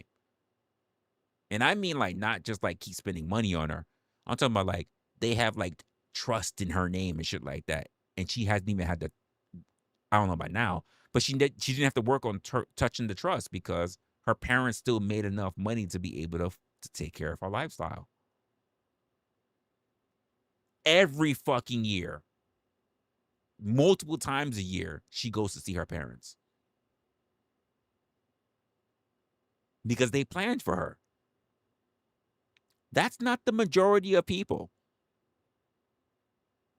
They're not just like rich or whatever, like, but they both have really fucking good jobs and they knew exactly what they were going to do.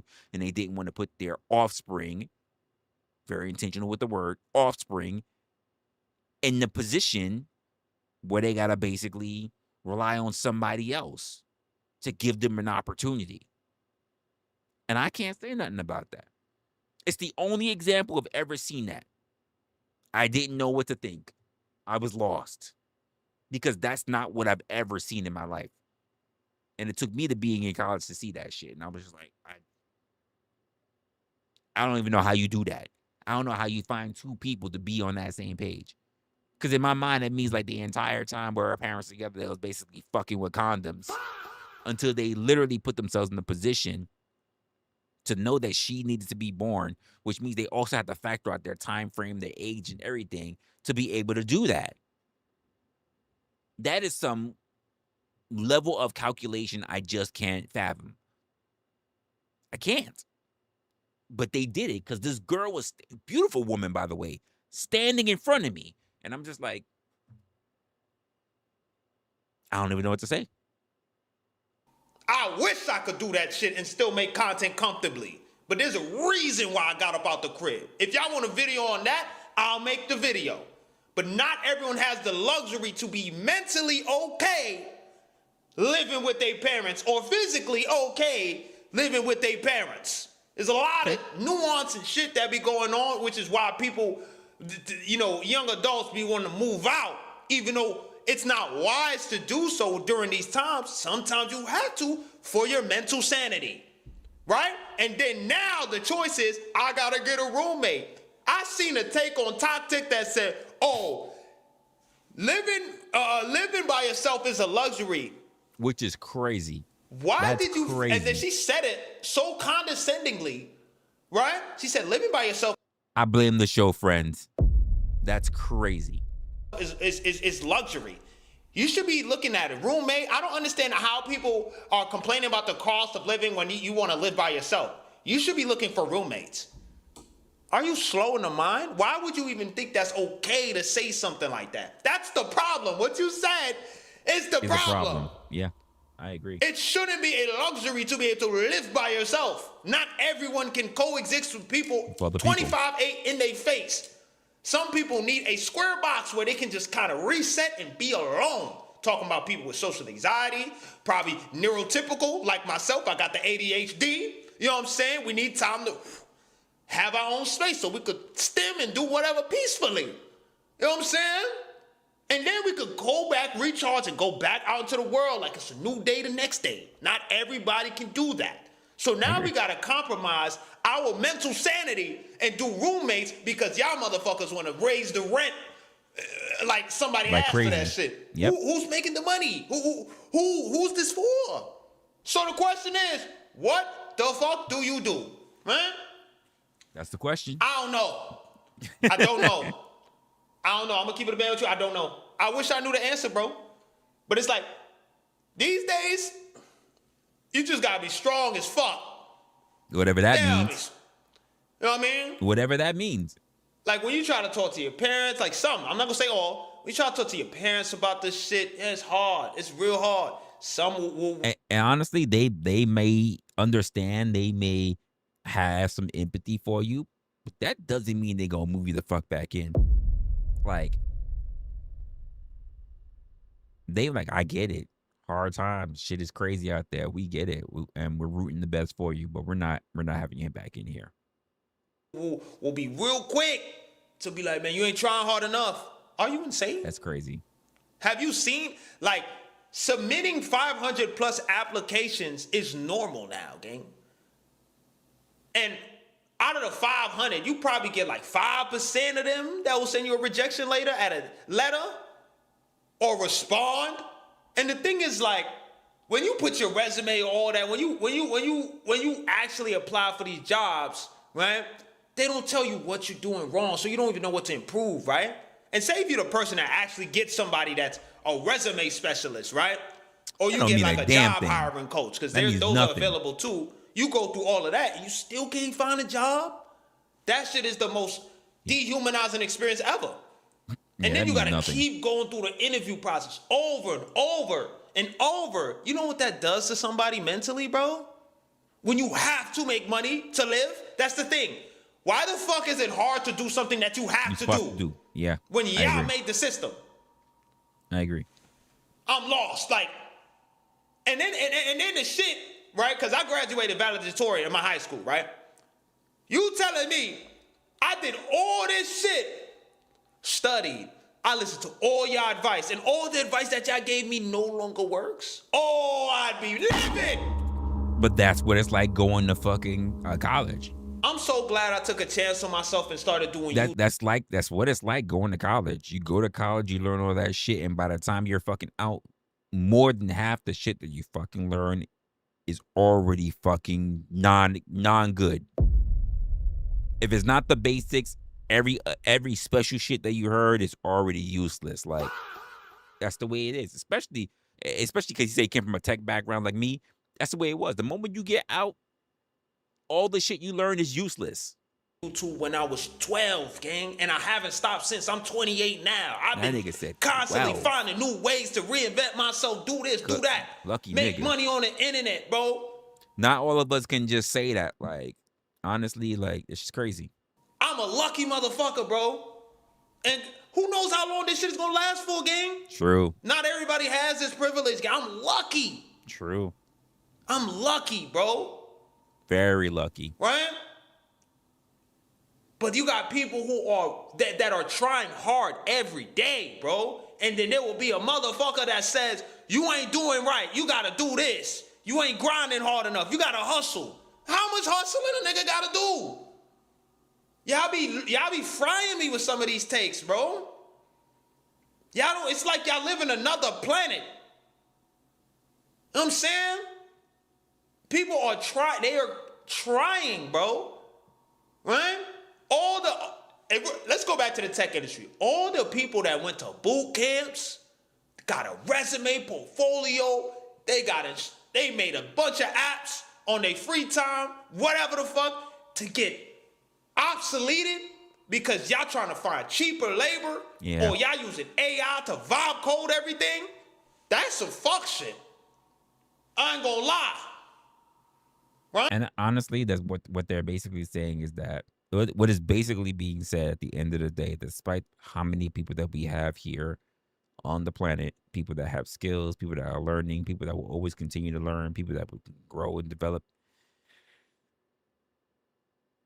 People in the human race is just the human race is just not worth investing in.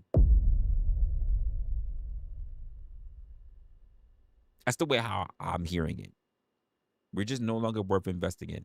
Let me try to see if I can finish the rest of what Hec has to say. I don't want to disrespect the rest of his video since we already got through most of it.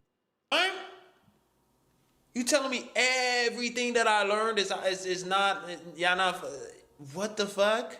And then when you try to get the degree or anything aligned with that, a lot of these curriculums are outdated. Outdated, yeah, I agree. They're outdated. Absolutely. With what's going on right now. It takes a while for the curriculum to get up to speed. Not saying that college is a bad choice, but 9 times out of 10, this is the shit that be frying. You get out with outdated. You got somebody who go to college, put information. themselves in debt. We ain't talking about like 5,000. We talking about 5 digits, gang. 30 racks in debt. If and they can't more. find a job. Oh yeah, I'm going to the bank tomorrow, and it's up. I'm going in ski mask. You got me fucked up. Huh? 30 rackies? Debt? And then, I commend y'all, bro. I commend y'all. I've been in debt. I've been overdraft on my account a couple times, but not like that. Oh, shit. The only debt I have now is my car. And I be looking at that shit, I'm like, I should have never got this shit. Right? But it has allowed me to do things and enjoy life a lot more. You know what I'm saying? But it's like everything that we need costs bread. That's the shit that it is. But yeah, man, y'all stay up, man. Mentally, I know a lot of y'all out here, you know what I'm saying? Y'all listen to my videos to get through y'all work shift. A lot of us You know what I'm try. saying? I had somebody hit me up yesterday when I was out. They was like, yo, Hec, you Hec Speaks? I'm like, yeah, man, what's up? It's like, yo, bro, I ain't gonna lie, bro, your videos, man, they really got me through a lot of work shifts, you know what I'm saying? Like, you really that guy. I appreciate shit like that. You know what I'm saying? So if I was able to give you a good laugh while talking about real shit, make sure to drop a like, comment, subscribe, and if you want me to Oh yeah, he absolutely has a like. He absolutely has a subscription from me. I don't catch everything he's doing, but man, it's just there is so much going on in this world. I hear my door going off, so somebody's walking in. It's just there's so much when it comes to being out here and looking at everything that's going on in these times. And part of the thing that I was thinking about, I had like a couple of things. I'm losing a couple of things, but when it comes to this idea of the discrepancy between Gen Z and actual boomers, it's like, first thing and foremost, yes, their boomers are holding on to a good majority. It's funny because like 10% of boomers are holding on to like 70%. If not, I'm gonna be way generous. Half of the wealth that's going on in this country, but it's really more than that. But like to say half of the wealth of the country, and it's fucked up. It's fucked up because there are plenty of boomers who are renting. There are boomers who don't have enough to save. There are boomers who are dealing with homelessness. There are boomers who are going. I'm being dreary about it. There are boomers who are going to die without leaving their children any inheritance. So when we say boomers have the wealth, we still have to ask which boomers we're actually talking about. Because wealth inside a generation isn't spread evenly either.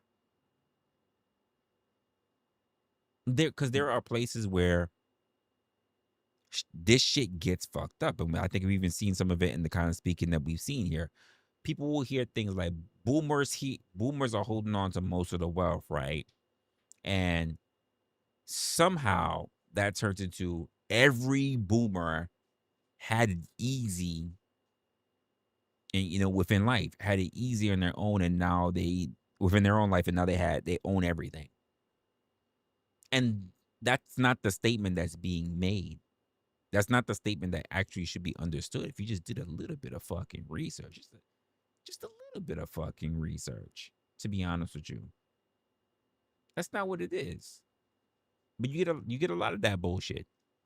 And once you start looking at everybody between Gen Z and actual boomers, the story gets even less simple. Because I'll say it again, a lot of millennials enter adulthood in a financial crisis. We were the first ones that pretty much walked into the idea of you being able to go to college and you couldn't get shit back from it. I'm one of those people, just like many other boomers. Sorry, boomers. Now you got me fucking saying it. Like many other millennials as well. That wasn't exactly the greatest time for wealth building. We dealt with the 2008 crash that took place, which knocked a lot of us who were trying to build ourselves into the workforce. We got kicked out of it, and we all had to try to figure out how to fucking make things work. Plenty of Gen Xers have gone through layoffs, industrial changes, company movings, their pensions disappearing, some of them having their jobs totally reconstructed. And now we got Gen Z entering being adults, freshly being adults, and blaming all the economic instabilities on the latest generation before they go off into pasture, and not seeing everything else they're still gonna have to deal with in between hand, because they're still gonna have to deal with Gen X, and they still have to deal with millennials. Hi, I'm a millennial.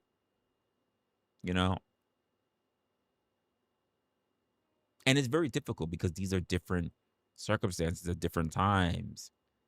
But the fuckery of how the economy has been, the instability, that's not new. It's just not new. And it's not just always about, it's the rich. It's not every boomer who is even sitting in that threshold is rich, by the way. But they were at a time where it was very much privileged, and they were willing to do anything due to greed to have just as much, if not as more, as the other boomers who were doing well. They didn't say what I had was enough, so they just kept fucking eating. It's like having food in a fish tank. If you don't limit the food source, the fish will keep fucking eating. So the greed just went rampant. Which is why I don't think this should be a conversation about which generation had it hardest. I don't think about, or rather, I don't even care about this being an argument about winning. I am more interested in what happens next, because whether you heard it from the Gen Z versus boomers discussion, or whether you heard it here from Hec Speaks himself, no one talked about something that was very important, because boomers are getting ready to transition out, but nobody is talking about what next. Boomers are getting older. They are retiring if they have not already retired. They are leaving senior positions. They are selling their homes. They are closing businesses. They are transferring assets over. And eventually they are going to die. Sorry if you're a boomer, but guess what? That's going to happen to Gen X, your children coming up soon as well. That's not an insult. This is just time. So what happens next? Because the shit that they own doesn't disappear with them. Just like the pharaohs in Egypt, you can't take that shit with you. The houses don't disappear. The investments don't disappear. The businesses that were created don't just disappear. The money doesn't disappear. The positions in the company don't disappear with you.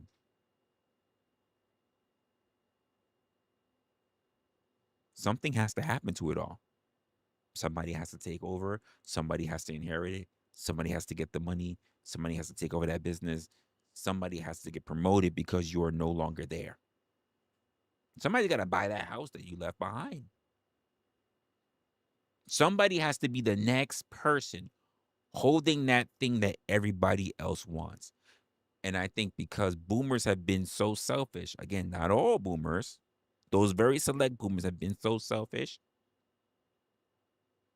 that a lot of people, X, millennials, and even Gen Z, are not thinking about how they can get their hands on that next thing that everybody else wants. Don't get me wrong, millennials and Xers are probably more in a better position because Gen Z is now walking into adulthood, but that doesn't mean that they're left out of the actual race itself. Everybody keeps talking about what the boomers have. Okay. But they're not going to keep it forever. So the question is, where is this going?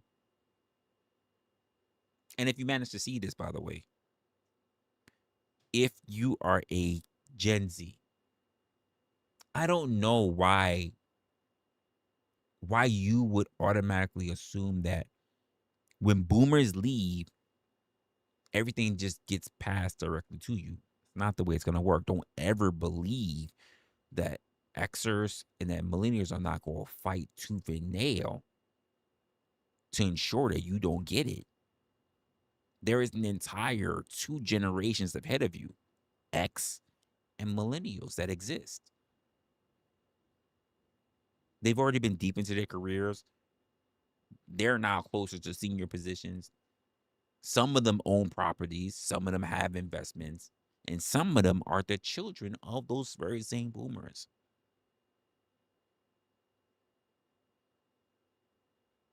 Some of them are also not going to inherit a goddamn thing. Some of them will not have wealth, so they're going to be just as hungry as you are. And that's another conversation that I think people need to have, but they're refusing to because it's easier to bitch about the climb than to prepare for it. I said that many times already.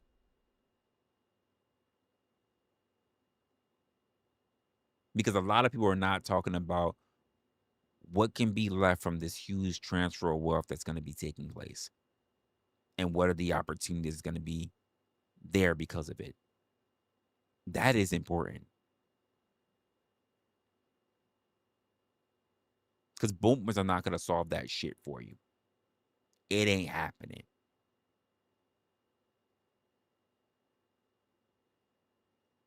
And when you get to those people who have, and Gen Z, as you get to those people who are the Xers and the millennials, don't bring that boomer shit to them.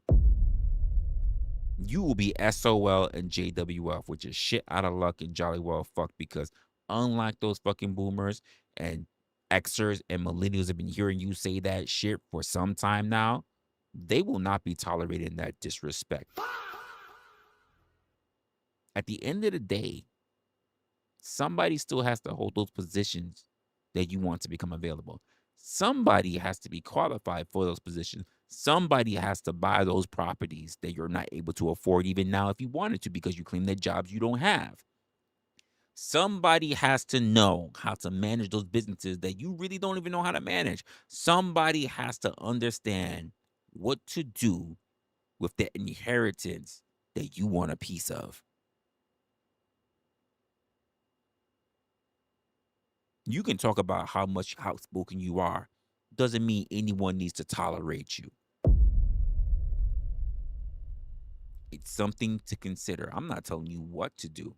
In fact, I hope you fuck yourself over, because as a millennial who needs some of that stuff myself, I'm hoping that you screw yourself over. And by the way, as much as you guys like to talk about the people that are leaving that fuck shit over, Gen Z, you're not going to stay 25 forever. Everybody's moving. That's part of the game of time. Don't let that get lost in this conversation. People talk about generations like it's a permanent group. It's not. Never has been. The only reason why you can tell about boomers is be honest with you, is because none of you guys even have a fucking clear concept of the silent generation. You have no fucking clue of the silent generation because people don't talk about them no more. Because that's what they were called. The silent generation. And that's why you haven't heard anything about them. Because they're fucking silent.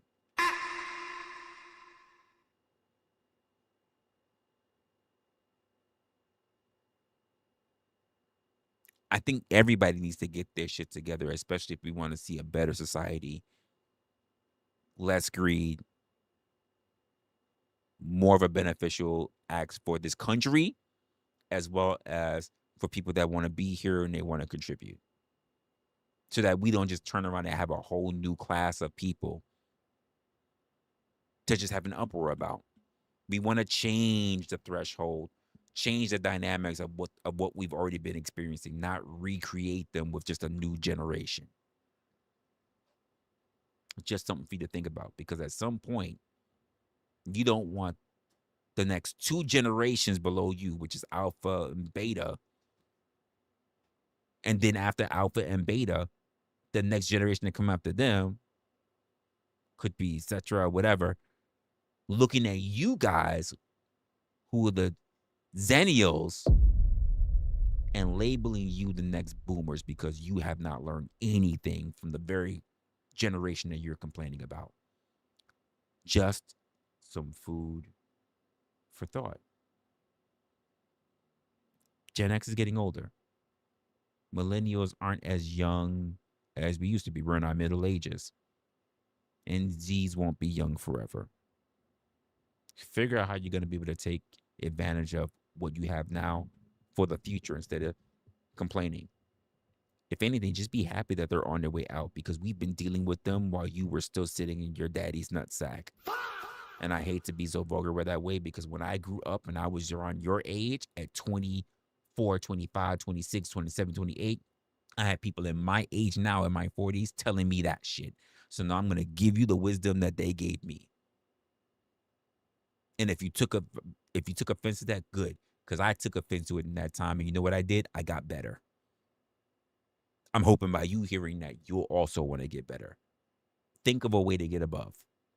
This is not a shaming thing. I'm hoping that you get better. I'm hoping that you're supposed to be better than those that came before you.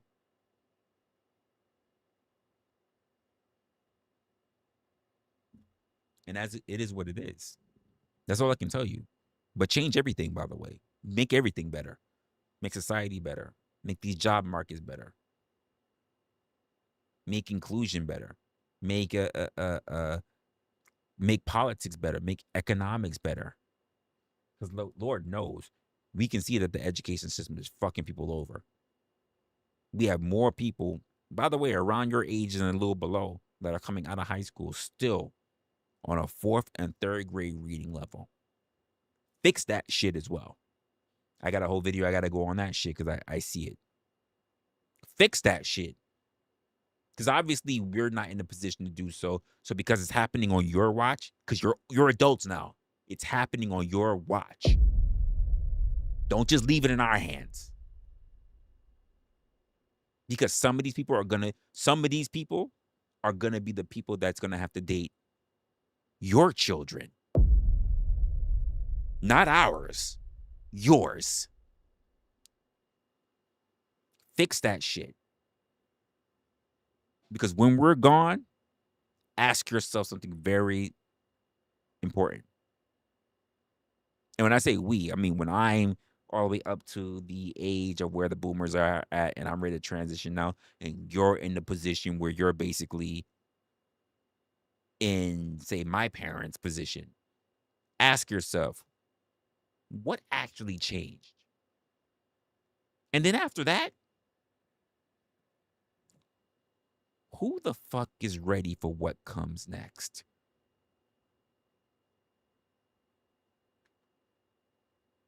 It's just some food for thought. Anyway, that's going to be my time. We've been cooking up here. Almost been about 4 hours. I'm going to let it go. I got some, I'm hungry and I want to cook some shit and I want to get out of here. I hope you guys, I'll see you in the next one. Might be something tomorrow, might not. If not, do me a favor. In this actual video or stream at this point, let me know what's going on. And if not, you can always reach out to me on Discord. I don't really drop up there from there.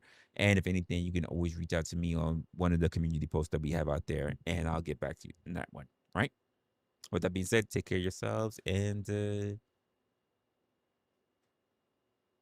keep your mind open. Later.